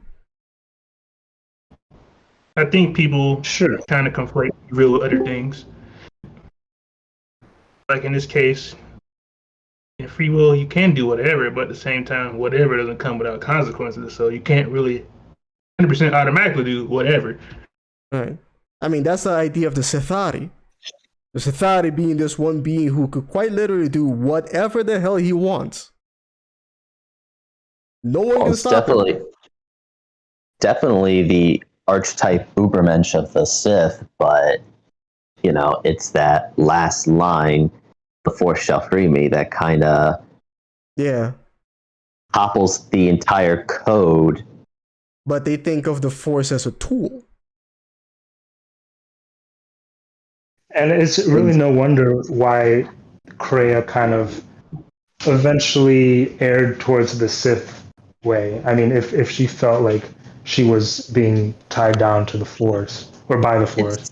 Well, It because on one seems more hand, like on one hand, as a Jedi, they're trying desperately to become the best slaves they could possibly be for the Force. And the Sith were like, you know what, screw that. I want to be free. But they ended up being slaves themselves because they fell too much to the dark side. it So seems more Kreia kinda likely. thinks like- Either way, you have to flavor the Force either way. Let's keep it a buck here. I mean, I'm just saying, Kreia kind of says like, okay, the Sith had the right idea, but the execution was flawed. Yeah, she was definitely trying to reform the Sith code and morality into the exile without being a slave to the Force. Like, she was Even when definitely the an figure advocate deserves to no their such obedience. to their ethics, Mm. just not when it came to the last line of the code. Hey, Like, Depressed everything Jedi, else was fine. Oh, hold on, just- hold on. Hold that thought. Depressed Jedi, thanks for the subscription, homie. Appreciate it. All right, go on. She agreed with the Sith code up to the point that she saw the Force as the last chain to break. Mm-hmm. Interesting way of putting it. Yeah, it's the last chain to break. Yeah. And with the Masters, they were kind of Sith-like because that one moment where it was best to release your power, they just couldn't do it. They couldn't even get up the Force. And, I mean, doesn't that kind Right. of speak to a flaw in their philosophy then? Not just like their attachment to the Force, but like the fact that they are so susceptible to being attached to it. Like that, More that than constant that. craving for power is in and of itself a flaw. More than that, the the exile. Oh, go ahead. I would argue that the exile, because they broke their connection to the Force, they can follow the spirit of either the Sith or Jedi code than either the Sith or Jedi any other could possibly achieve. I would say the whole point of them losing their powers and they would died. It's kind of proved they're a lot like the Sith than they want to admit, because it's like Sith, they can't let go of what makes them powerful. But the Jedi exile can still act like a Jedi, if not even a true Jedi. They're just a better version in Kreia's eyes. Well, they removed themselves from the Force. They gave up their power. Yes, but the exile can act out of compassion as any other human being, like the Jedi code preaches, without being a slave to the Force. And the Sith code, the exile can follow in the truest Machiavellian way possible without becoming its slave.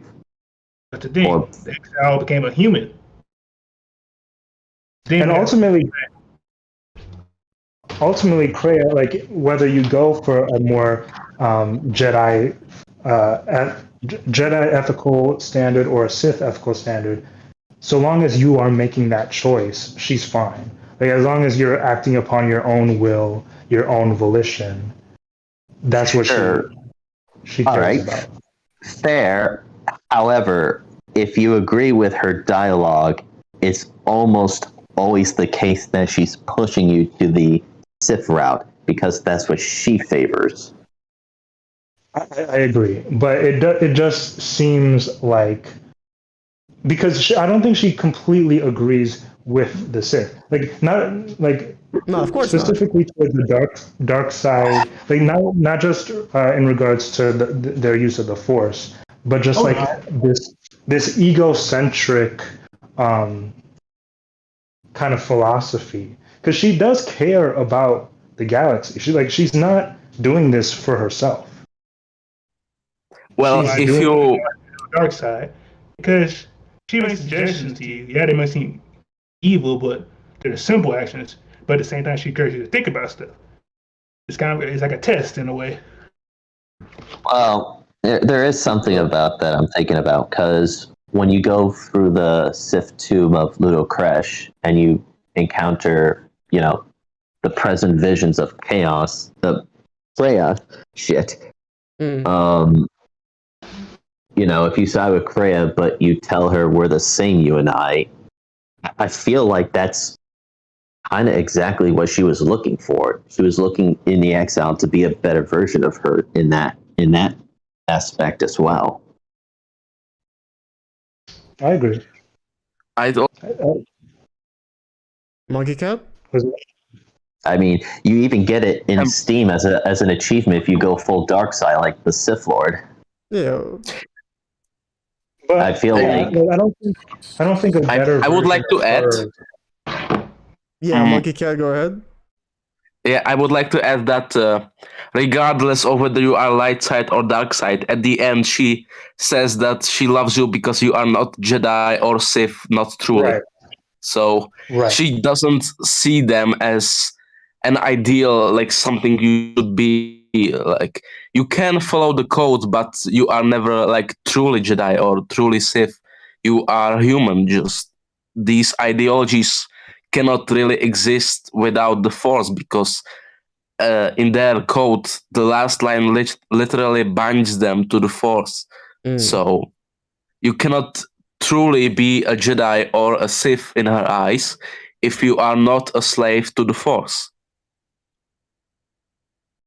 Yes, but I guess my argument is that like even she definitely cares most about like individual will, and that is only achieved without the Force. So that's her argument. But even beyond that, I don't think she fully agrees with the Sith ideology or the Jedi's. In that I think she thinks of the Sith as almost like childish in their pursuits. Like she doesn't like if you as a dark side exile, kind of act in your own will and you like manipulate people to achieve whatever end you want, she approves of that.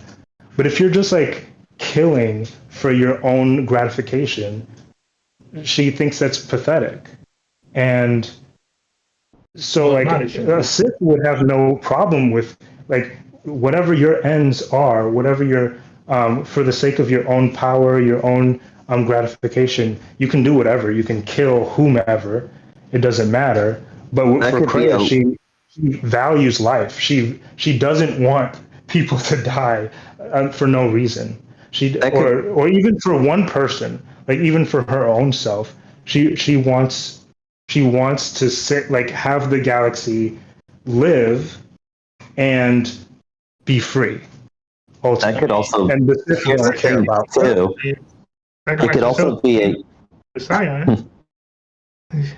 I can add to what Final Pattern just said about Kreia not enjoying death.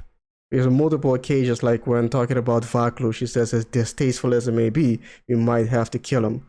Or when talking about Nihilus and Visaz, she suggests that if you are able to make Visaz kill herself instead of you killing her, then that would be favorable, so you don't have to dirty your own hands.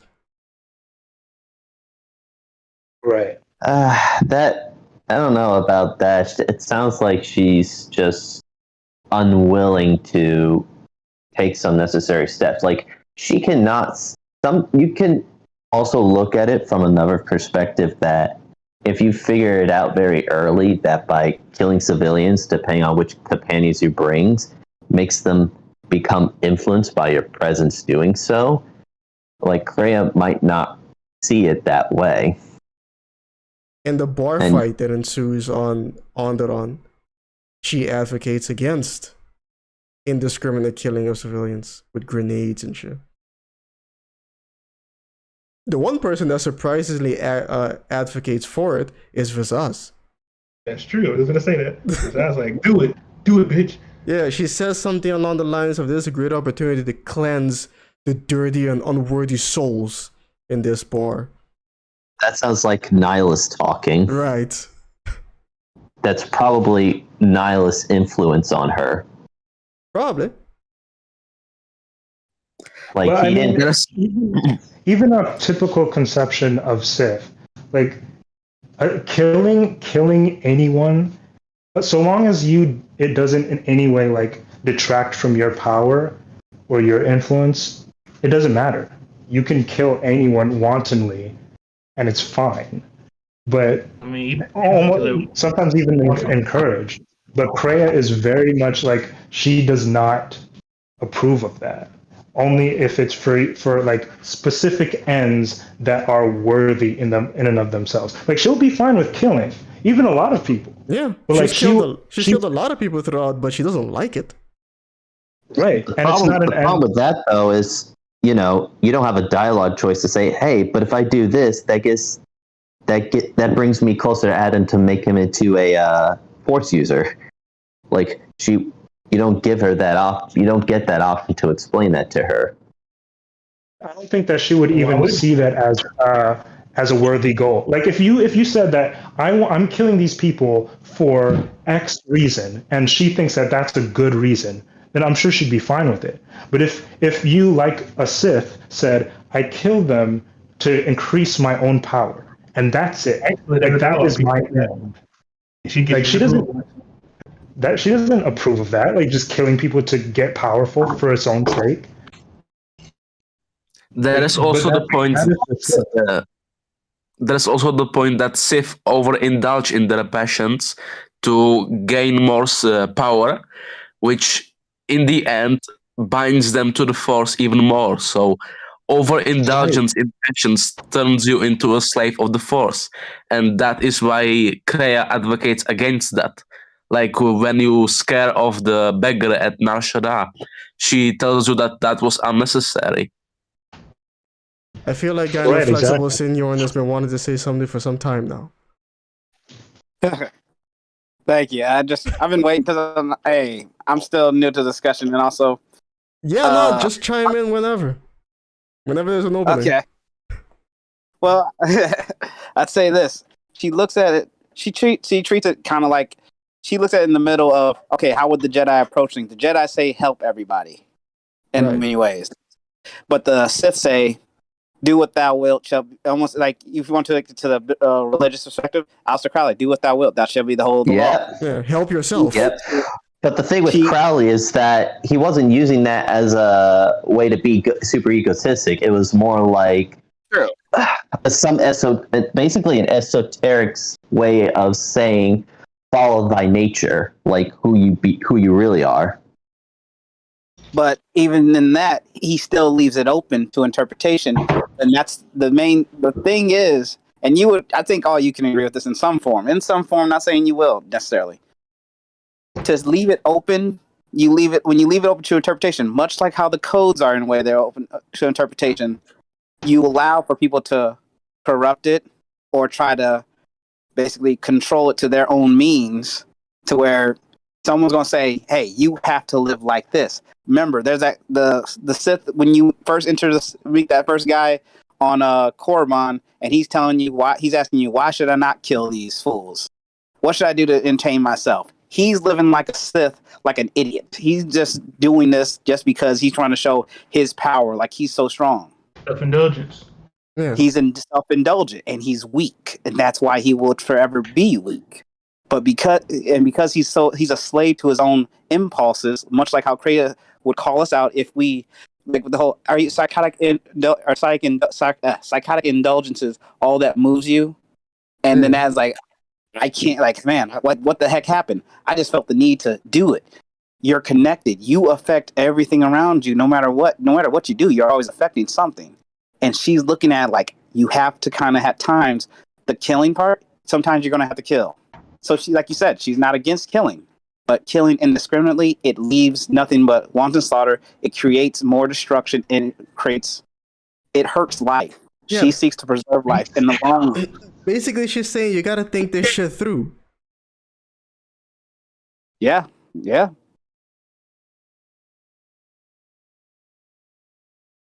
Montel, were you good trying to say something? I said pretty much he said it creates echoes, Yeah. but not the echoes he likes. And then that brings us back to the whole chaos theory thing. Every single action. thing you do does something and affects someone at some point in some time, in some way. Even maybe it could be the smallest way possible that no one would ever realize, but it did happen because of you. Is it precisely because of Both chaos and order though, because again, you call something that creates outcomes. So through order, you create chaos. would you say that in the Exiles case, kind of like Guts from Berserk, they kind of create some sort of their actions can kind of cause some unpredictedness that changes things in flow, so that their actions by doing cruelty could even have an even worse effect? I mean, yeah, they're echoed. They're a dead spot in the force. Making that bigger would be a net negative. But like, if everyone has no free will except for the exile, but their actions are causing a disruption in that causality, is Well, that what she's concerned about? technically, the other people who also had free will was Nihilus and Scion, and in some I don't know respects, about Scion. Scion doesn't seem like he's a force wound, though. doesn't seem like it, no, but He he is. technically is. He's a living wound. He's already dead. But his will I think it was a retcon. Retcon? From where? I think in the games, Darth Scion was supposed to be a victim in the Mandalorian Wars, but like, it's been changed up that he's been around longer than that. Since that's Darkoon. Yeah. Exarchon. Cassie, can I add something to that theory, the chaos theory, real quick? Sure. And I'm gonna have to get going soon. I got to handle some family stuff. I actually tried to leave a comment on the original Conundrum video, but it didn't take it. But pretty simply, some years ago I had a conversation with a friend of mine, and my dad is a pastor, and he ended up saying something that actually pretty much shocked me. We were having a discussion about predestination and free will. And I was kind of pushing back on my friend who was saying, like, we do have a free will. I'm like, nah, I don't know if we do, man. I don't believe we do, really. And it was just like, basically, because I'm like, I do believe in predestination, but at the time, I was also kind of going through a nihilistic phase, but also I was dealing with agnostic. I was kind of agnostic. I kept switching between both. I was like, man, I was having it bad for a while. And my dad ended up chiming in, kind of saying that basically, and this coming from a man who's all he's done is talk to me about God, talk to me about Jesus Christ, everything about how all three are one. And he told me and my friend that basically he's like, we do have a free will. We have a choice to make, but our will is still subject to God's. And at the end of the day, if our will crosses his will be done. But to not lose hope and not to lose faith that in our own selves and in our own choices, but that pray and ask for guidance and wisdom and understanding in everything that we do, and to not to always worry. Sometimes you just let it go, let the results come, and just do the action, do what you think is right as much as you can. And it kind of just made me really rethink a lot of things, and it was kind of along my path of redemption in a way of my own, because for a while I was trying to push everybody away from me, And I'm talking about just straight up chaotic. I was on the outs with my mom and dad. I was on the outs with my wife, and I was just losing it. But it kind of was one of the things that helped shape and kind of helped slowly bring me back to not necessarily order, but I'd say ordered chaos, where I do things that may not necessarily serve a purpose like right now, or maybe serve a purpose in the moment, but later on, boom, there's something good that came out of it. I've had a lot of things good happen later on just from actions I did years ago, but I've had a lot of bad shit happen from actions that I did a lot of years ago, and just I'm dealing with it now. Thing is, no one's ever truly a full order of chaos, a full agent of chaos. They're more, everybody's a blend. Kreia lives in, she's ordered chaos because she did things, she tried to do things all of her own volition, but she served the Force nonetheless, whether she wanted to or not. Maybe that's my interpretation. I could be wrong, guys. I mean, I agree with you on the last part. Is at the end, she kind of acknowledged that I was actually serving the Force and trying to destroy it, but in trying to destroy it, I ended up inadvertently actually using it, serving it that way. And that's the tragic ending. Like, you're the only person who understands that while you're leaving Malachor, knowing that you're going to have to live with that knowledge for the rest of your life while everything keeps playing out over and over again. Hmm. Oh. I like that story because that's kind of the same conclusion I got to. Yeah, like the light side ending just felt completely depressing. It was very cathartic. Damn like right. like a freaking Greek tragedy there. Yeah, especially that. Like it felt. You could tell that there was more they were going to add to it, and that it was. You could tell how rushed it was. It was like, man, why didn't we have the choice to stay at the core? Why didn't we have the choice to just be like what she wanted? Stay at the core, not necessarily teach people the light side, not necessarily teach them the Jedi, but help them to understand, like, hey, there's many ways to view things. There's always a new perspective, and to be open. The reason you did it wasn't an option because that wasn't who the exile was. That's true. Hmm. That may be true right there. Actually, I have to agree with you. Kreia might have overestimated her faith in the exile. Well, she wasn't wrong that the exile was special, though. That's something she wasn't wrong at least. So you can kind of understand maybe why she had a lot of faith in her. Or them, I guess, depending on player choice. Desperation. Desperation. Your desperation. Like, she is, like, fighting you because she's begging you to stop all of this. And what do? You just leave. I don't think it's desperation per se. I think it's more the fact that she wanted to see what you would do with all the abilities you have and the freedom to choose what you would do if the only constant thing you had at that moment turned on you, like she turned on, like everyone else turned on her. She kind of pushed you through the situation she went through, betrayal. So I see how you would take it, what you would do. And then that betrayal, you gained a new strength. And if only, because that would actually be an interesting thing. Consider, like, you guys played Dragon Age. Have any of y'all played Dragon Age 1 or 2? Yeah, I've played Origins, all of them. yeah. I've played all of them. Played all of them? Yeah. Well, think about it like this. So what if you were to play basically like Knights of the Old Republic, and let's say it was like, or not Knights of the Republic, the Old Republic, and it was like what Chris Avalon had wished.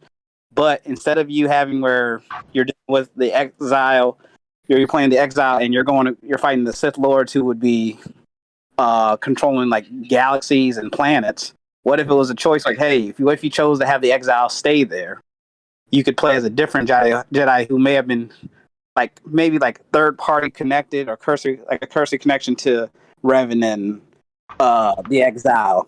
We could have had that as a choice. I mean, that's definitely what KOTOR 3 could have been. Like, there were so many things about that idea from many Sith Sith Lords that ruled planets that were far more monstrous than the ones we saw in KOTOR 2. But I mean, we didn't really get that. I mean, I had my own idea for KOTOR 3, and it involved playing as a whole new character. That would have been the preferable choice, to be honest.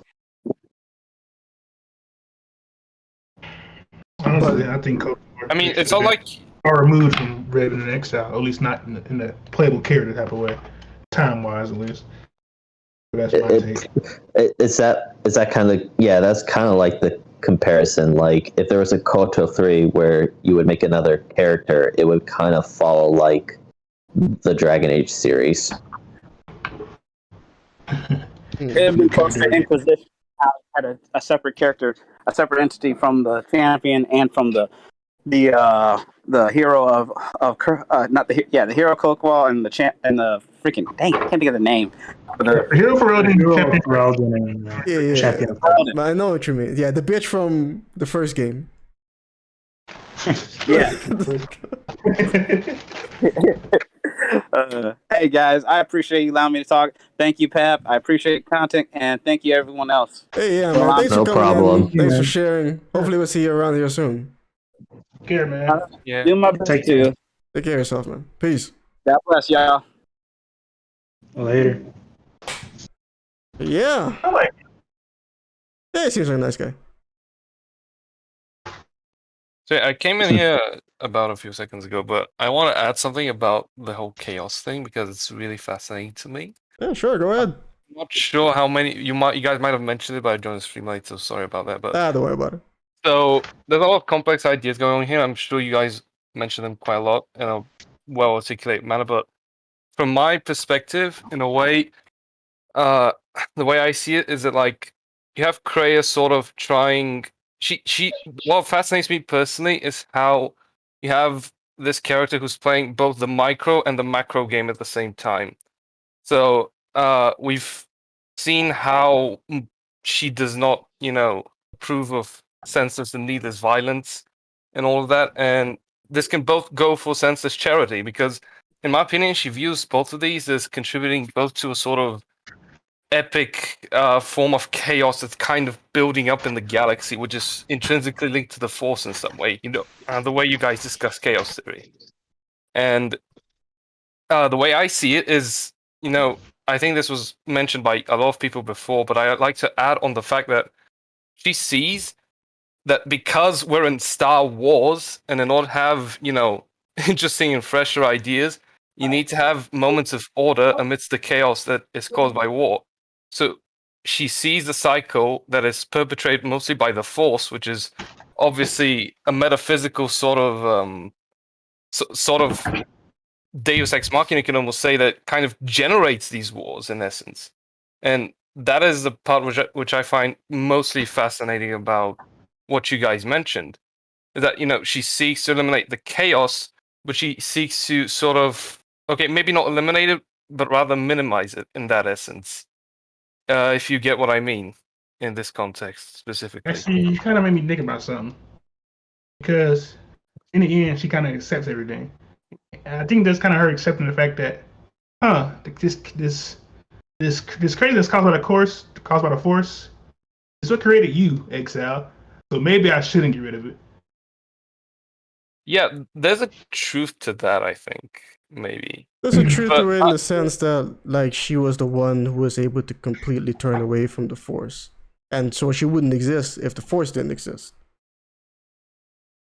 Yeah, but there's this thing that I think that, once you've lived in the Star Wars universe long enough, for example, I think a person like Yoda, Kreia's not that old, but I think even Yoda would come to, like, provided he weren't that blinded by all the strings that come attached with the Jedi Code and the desensitization, I think a person of his species will come to see the cyclical nature of the universe and try to seek and do something about it. The only difference was that Kreia saw it possibly earlier, or she had the foresight enough to see that there was this sort of cycle of wars and peace, and the galaxy was never truly free because some ethereal force was perpetrating these wars.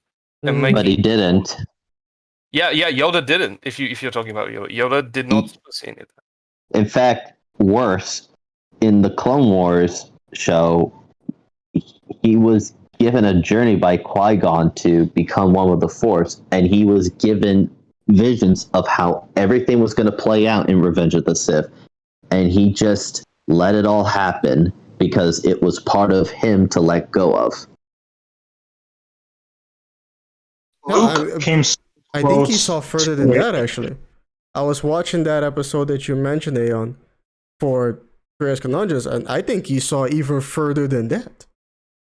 They even mentioned him specifically that this guy is going, we have to teach him because he is going to train someone who is essential to bringing balance to the Force. So he saw even beyond the Revenge of the Sith. And still he went along with it. Yeah, I mean, the truest Jedi there could ever be. Yeah. Luke came very close. Arguably, he did see it because, like, think about it from his perspective. Like, he within his lifetime, almost the exact same war happened. Like the Sith or the Sith Empire and the Rebels went into a galactic war, and like he saw that happen within his lifetime twice, and he was like, you know what? Yeah, this is kind of pointless. Like, I don't want to do this anymore. I don't want to fight this war anymore. It seems like the Jedi are kind of responsible for this. Like, they're kind of making this. They're perpetuating this cycle of war. And Kreia saw it twice too. Close. Take away the movies, and the EU, he actually separates the Jedi from the Republic because he feels that they invite conflict to the galaxy. Right, and something I agree with. I don't think this religious organization should be involved this much with the government. Yeah, he tried to pull the Jedi away from the Republic, but the Republic tried to fight with it, and over time, both in the Legends, I believe, yeah, Jedi were starting to get involved, and they decided, let's go back to the way things were back in the old Republic, and it was just, I guess, he was just completely shocked about this, but he was in a similar situation with Kreia, but he, unlike Kreia, he came to the conclusion that the Jedi were still necessary in the end. Yeah, I think Jedi is so necessary. More like, whatever you do, you're gonna end up with some kind of religious order based around the Force that's used or being used or operates in a similar way to the Jedi, even if they don't call themselves Jedi. For every Jedi slain, for every Sith slain, another rises. Right. Funny enough, him separating it from the Republic allowed the Sith Empire to get some legitimacy legally. So it's kind of funny. well, it's either gonna be. I mean, there's always gonna be an order built around the Force, but it's always gonna be an order in duality. There isn't gonna be, because I don't think the Force is built around.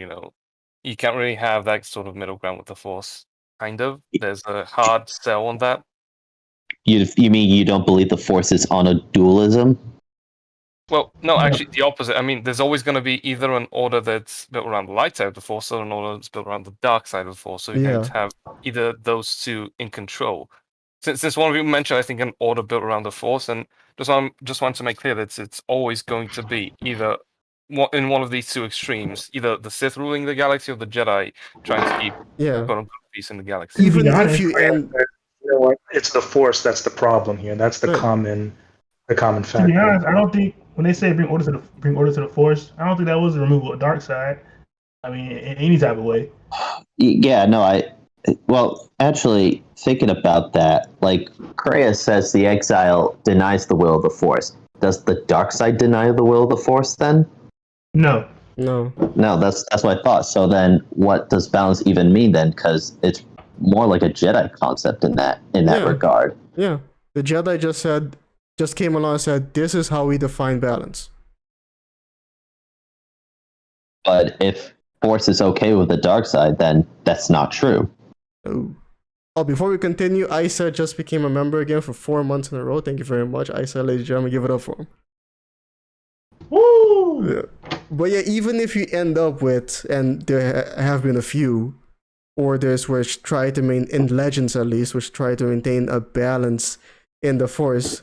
If the Force exists, like Catapult Man said, you're always going to end up with one or another order that's on the light and one on the dark. Almost like that's the point. Almost like that's, if the Force's idea is to perpetuate war, those are the tools it needs to make it happen. The Force's conflict. The Star Wars is the right, balance. and that goes back to a comment that SH left. He asked, "What if Kreia had succeeded? What if she got her way in this universe?"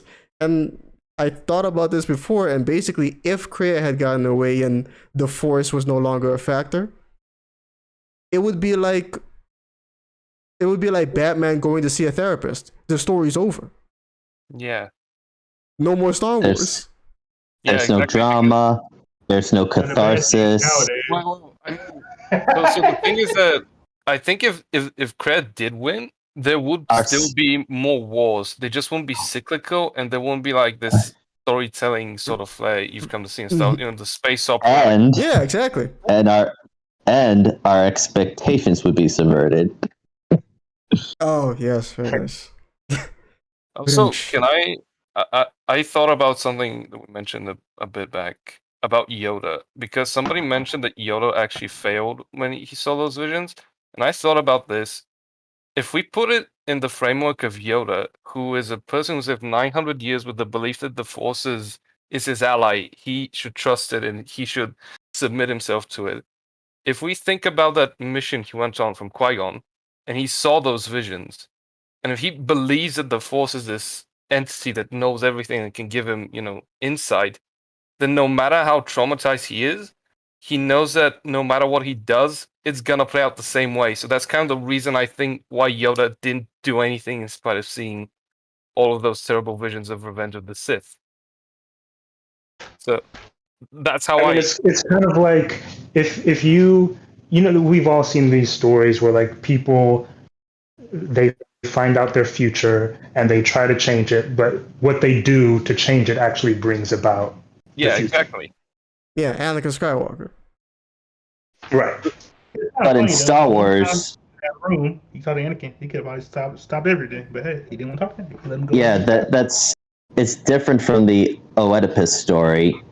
In Star Wars, it could change because George Lucas believes in free will, and so there is free will in Star Wars. But if the Force is controlling everything, then it's trying to stop you from making a choice.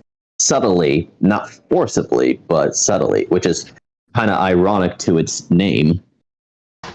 See, yeah, I have a kind of different interpretation of the Force. Like, I don't see it as kind of like this godlike entity that's kind of just pulling the strings of people.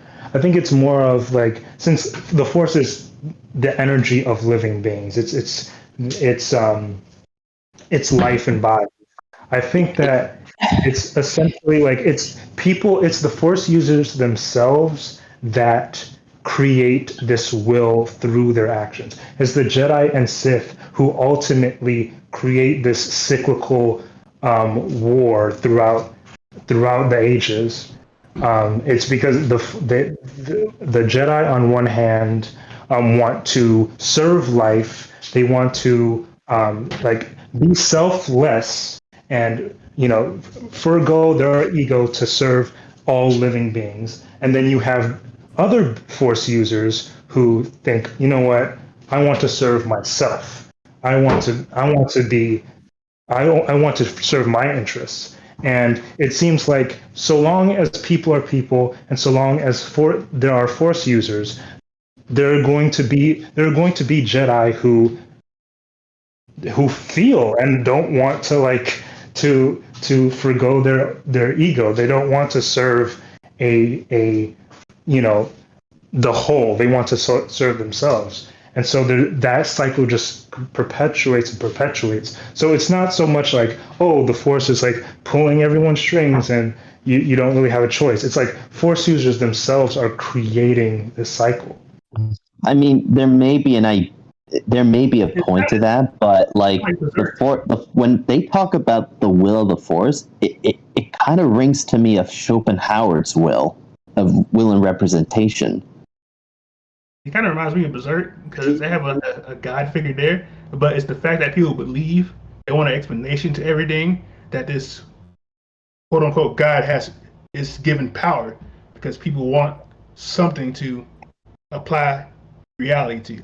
If I can, I think what Primal said is very interesting because I'd say that it's kind of a split down the road for me personally, because I think that what you're saying is really valid, but in my opinion, what I kind of think about the Force in this context is that the Force wasn't really created, or I guess the Force wasn't imbued in the galaxy, however you would interpret that, with the idea that sentient beings would be there, because sentient beings present that sort of conundrum where you have the energy imbued inside them, and then they have the will to act upon that energy and create their own sense of chaos and disorder, which could be interpreted as also being enacted by this quote unquote higher power of that is called the Force.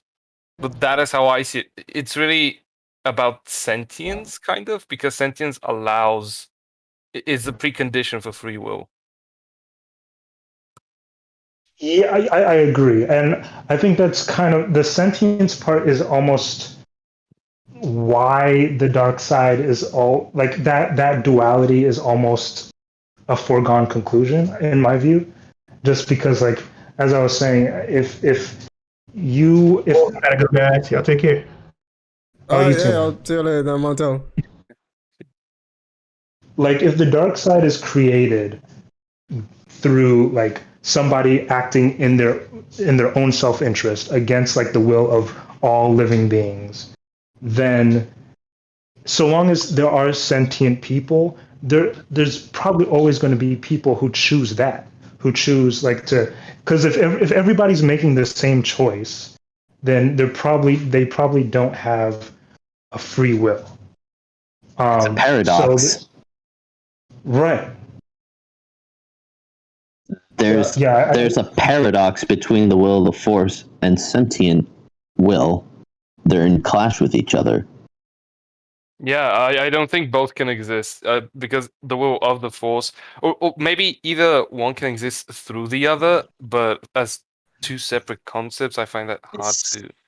It's a multiplicity of wills in conflict with each other. Like, this is starting to ring a lot like German's philosophy on the will, started by Schopenhauer. Like, you kind of get that example when, as I understand with Schopenhauer, like, he sees the will manifest in every aspect, even in people, in all conflicts. And Nietzsche kind of takes that to another level with this will to power. That's like an everything theory, from like moralities to certain peoples that, like, in dialectical master and slave conflicts.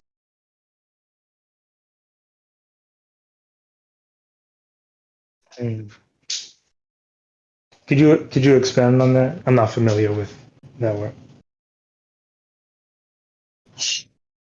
I don't like I said, I don't know how I can explain it better. I'm not very well versed, but I was just looking at it briefly. Oh, okay. I gotta get going now, so see you around.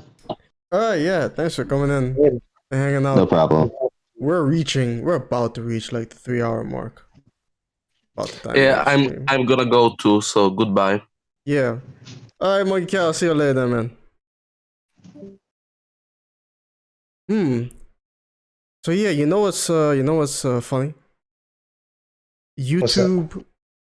I made this stream and the video to both, I scheduled them both out. Now at the end, you can set up a stream where once the stream ends, it redirects into a video.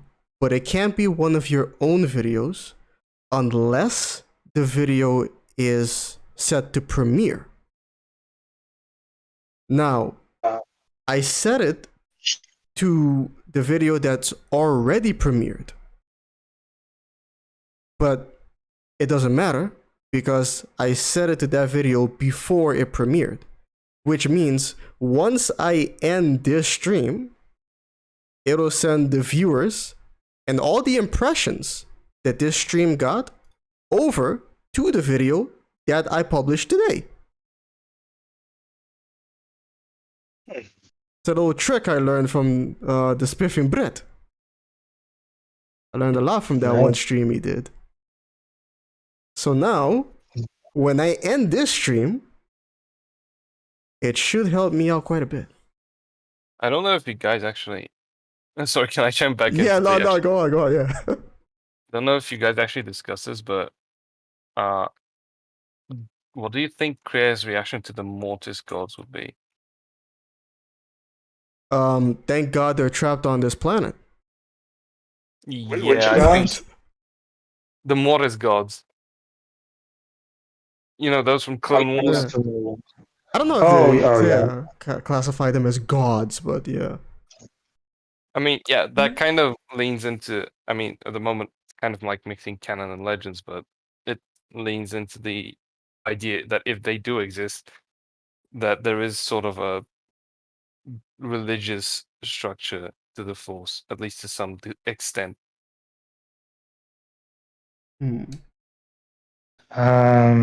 I mean, yeah, she'd probably want them dead. If they are actually gods, like I'm not too familiar with them. I watched Clone Wars once, but like if they are actually the physical embodiment of the Force, if they're the ones behind all of this, then yeah, I would imagine Kreia would want them dead. Yeah, I find it. Yeah, it's kind of an obvious stretch, but at the same time, I don't remember honestly either if they were classified as gods in a way, or they were just said if they just bore that name. I mean, the most notable thing I also recall from that arc is that Kreia just wanted to, not Kreia, sorry, like Dave Filoni just wanted to insert Darth Revan in there for some weird reason, and it did not look really stellar. Thank God he didn't. Yeah, I think it was George Lucas who stepped in to be like, I don't know if this is such a good idea. Because it's supposed to be Darth Revan and Bane. I remember seeing concept art of those two. Yeah, I saw the rough animation of it. Has George ever voiced opinions on the KOTOR series? I don't think so. Not directly, at least. I don't think George is the kind of person who'd be fond of KOTOR 2 specifically. I think he'd find it a bit too deep. Oh, not in a bad way, but like he'd definitely not agree with some aspects of his mythos being interpreted the way they were. Like, yeah, I would think like, I don't know, because KOTOR 2, you know, it brings a lot of his creation into question.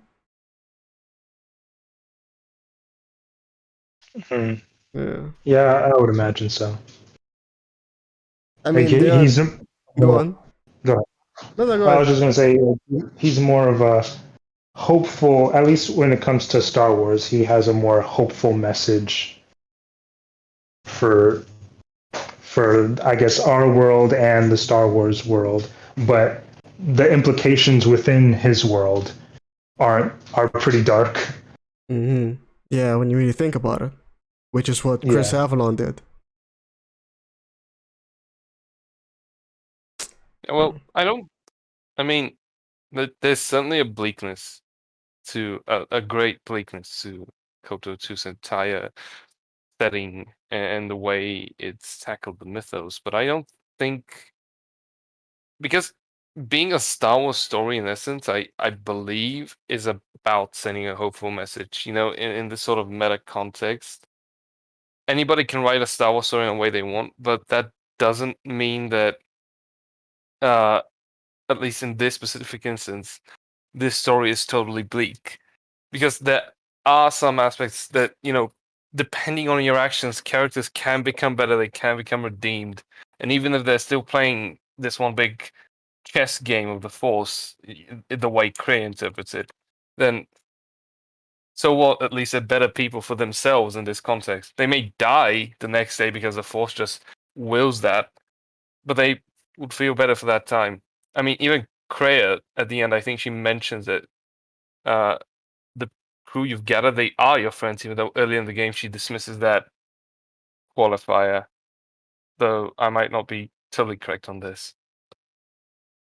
Yeah, I would agree. I think that even though it shows the Force and the Jedi in a more critical lens, and it shows that they're not as benevolent or good as like we have kind of been led to believe.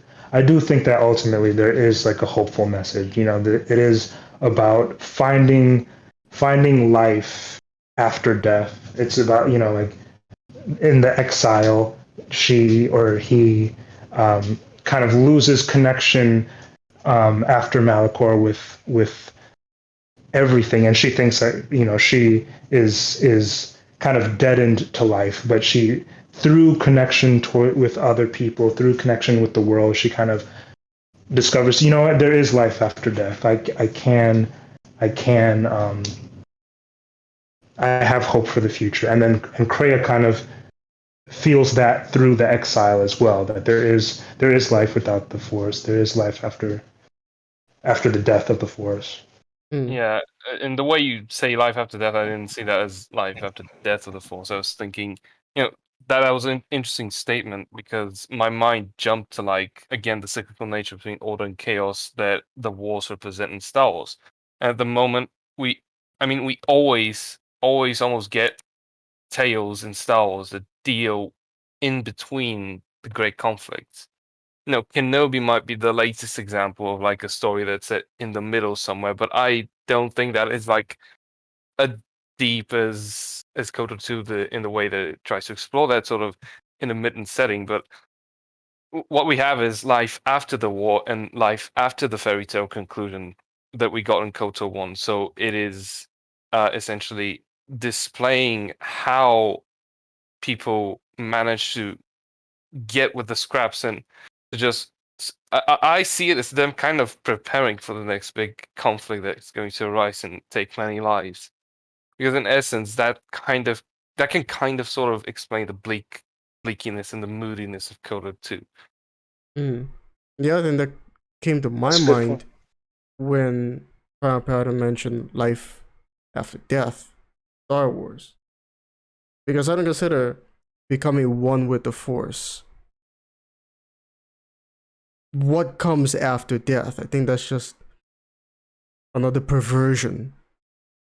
And the only people who got to see what actually is beyond whatever their reality is are the Jedi Masters that Kreia well and truly killed. And the Sith spirits. And the Sith, yeah. And when you're male and you talk to Vizaz Mar and you don't see, quote unquote, see with her, she says something interesting. She says, we'll meet again in the places where the Force cannot touch. Like a true afterlife, not the Force, just whatever actually goes beyond this reality. Yeah, it's probably like a veil of some sort. You can imagine that, like a veil beneath the actual real ascendance that some person would want to seek out.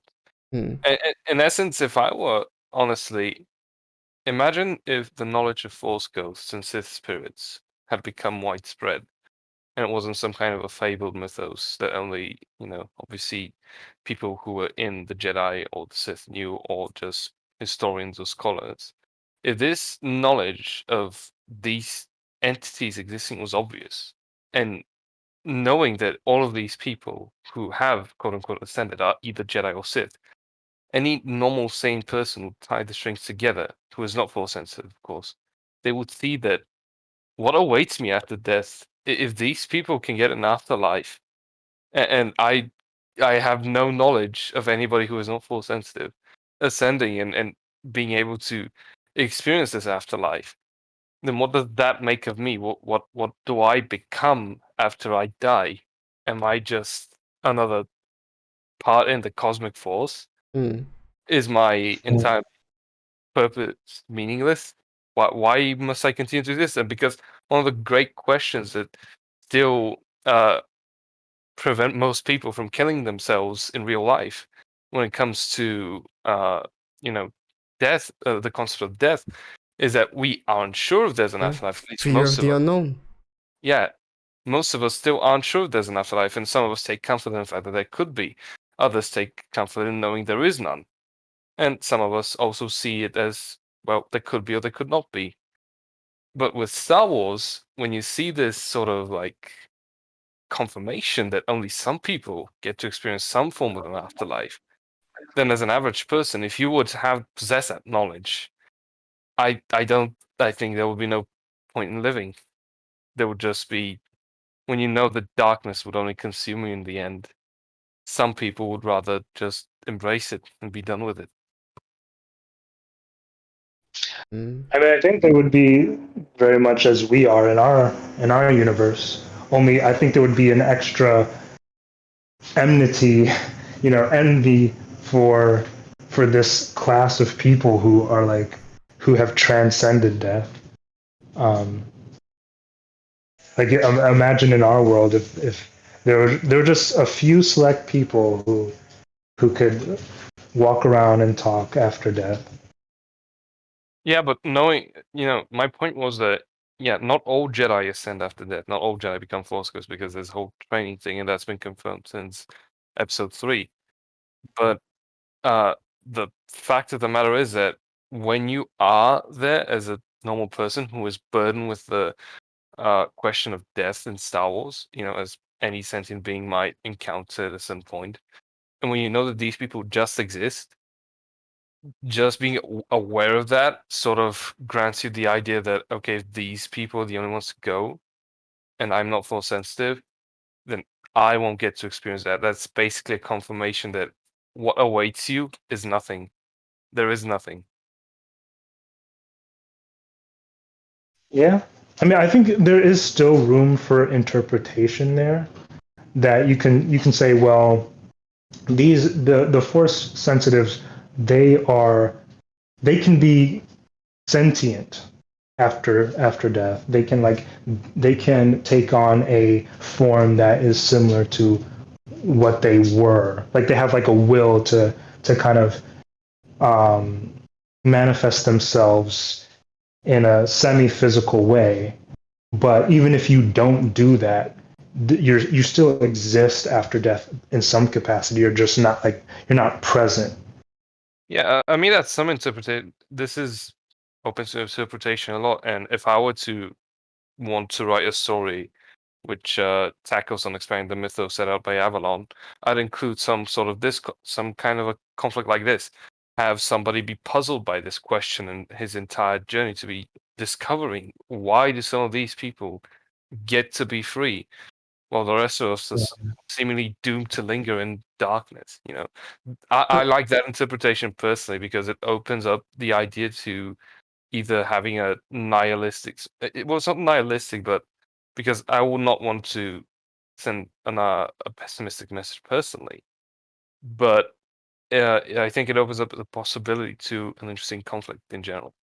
See, when I think about Force ghosts, I think of it almost like the Matrix Reloaded type of situation where the Force, it was something that the Force didn't foresee happening, but it's still not beyond a measure of its control.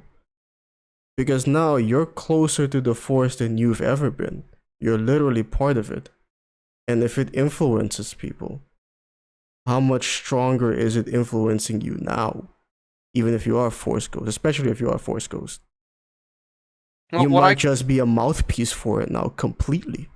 Yeah, in essence, there could be some truth to that, because if you if we see, the people who do become Force ghosts, at least in the essence of Jedi, are the people who totally adhere to light out of the Force and the code, and also undergo what I presume to be intensely rigorous training, from which we've seen 2 successful results, that being Obi-Wan and Yoda, who are the most prodigious in terms of discipline and morality of all the Jedi. So we've got that part sort of, and I can see, that you becoming this sort of mouthpiece for the Force would entail becoming a mouthpiece for the Jedi or the Sith as well. Basically, truly becoming a slave to the Force. Mm. And I guess Force ghosts, from what I can see, could be seen as also saving your sentience in a vessel in the Force. Because that's a way that could also be interpreted. The fact of the matter is that not only the physical body is lost when one dies, but also the sentience and the power to control anything. So, in essence, by dying, you do become part of the Force, but those select few, they manage to keep their sentience. Mm. And they become these sort of ghosts, these sort of forms of the Force. But, in the end, like you said, there really is no point when they're just mouthpieces for the Force. They're just... You don't have a normal person become a Force ghost, because if we look at it from a pragmatic perspective, if the Force is truly a living entity, sort of, the Mm. Force would have no use for a normal person who is a Force ghost. I mean, what would the Force benefit from having a normal person be a Force ghost?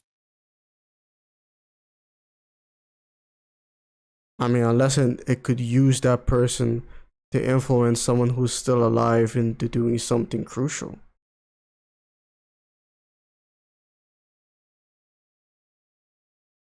Hmm.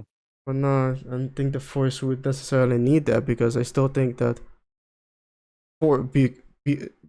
retaining your consciousness once you become one with the Force might be something that the Force never considered that people would do.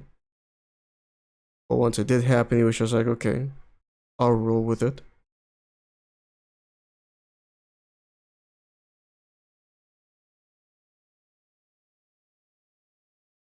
Anyway, it's 11 o'clock, ladies and gentlemen, and that's pretty much it for this stream. All right. That was a good one. That was a good one. That was a very interesting conversation. I didn't even make it all the way through all my notes. That's good. My pleasure. Yeah, thanks Jay Booth, Catapult Man, Primal Pattern, everybody else in the chat.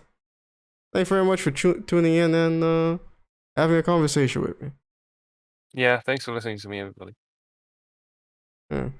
I know I say this after everyone. I'm like, I really gotta do this more often. I mean, hell, I was gonna do one of these where we discuss that Obi-Wan, well, the whole series really, after the last episode. But then I got busy working on Kreia's Conundrums, so I was like, I'm just gonna keep working on this. Because I wanted to release it by Friday.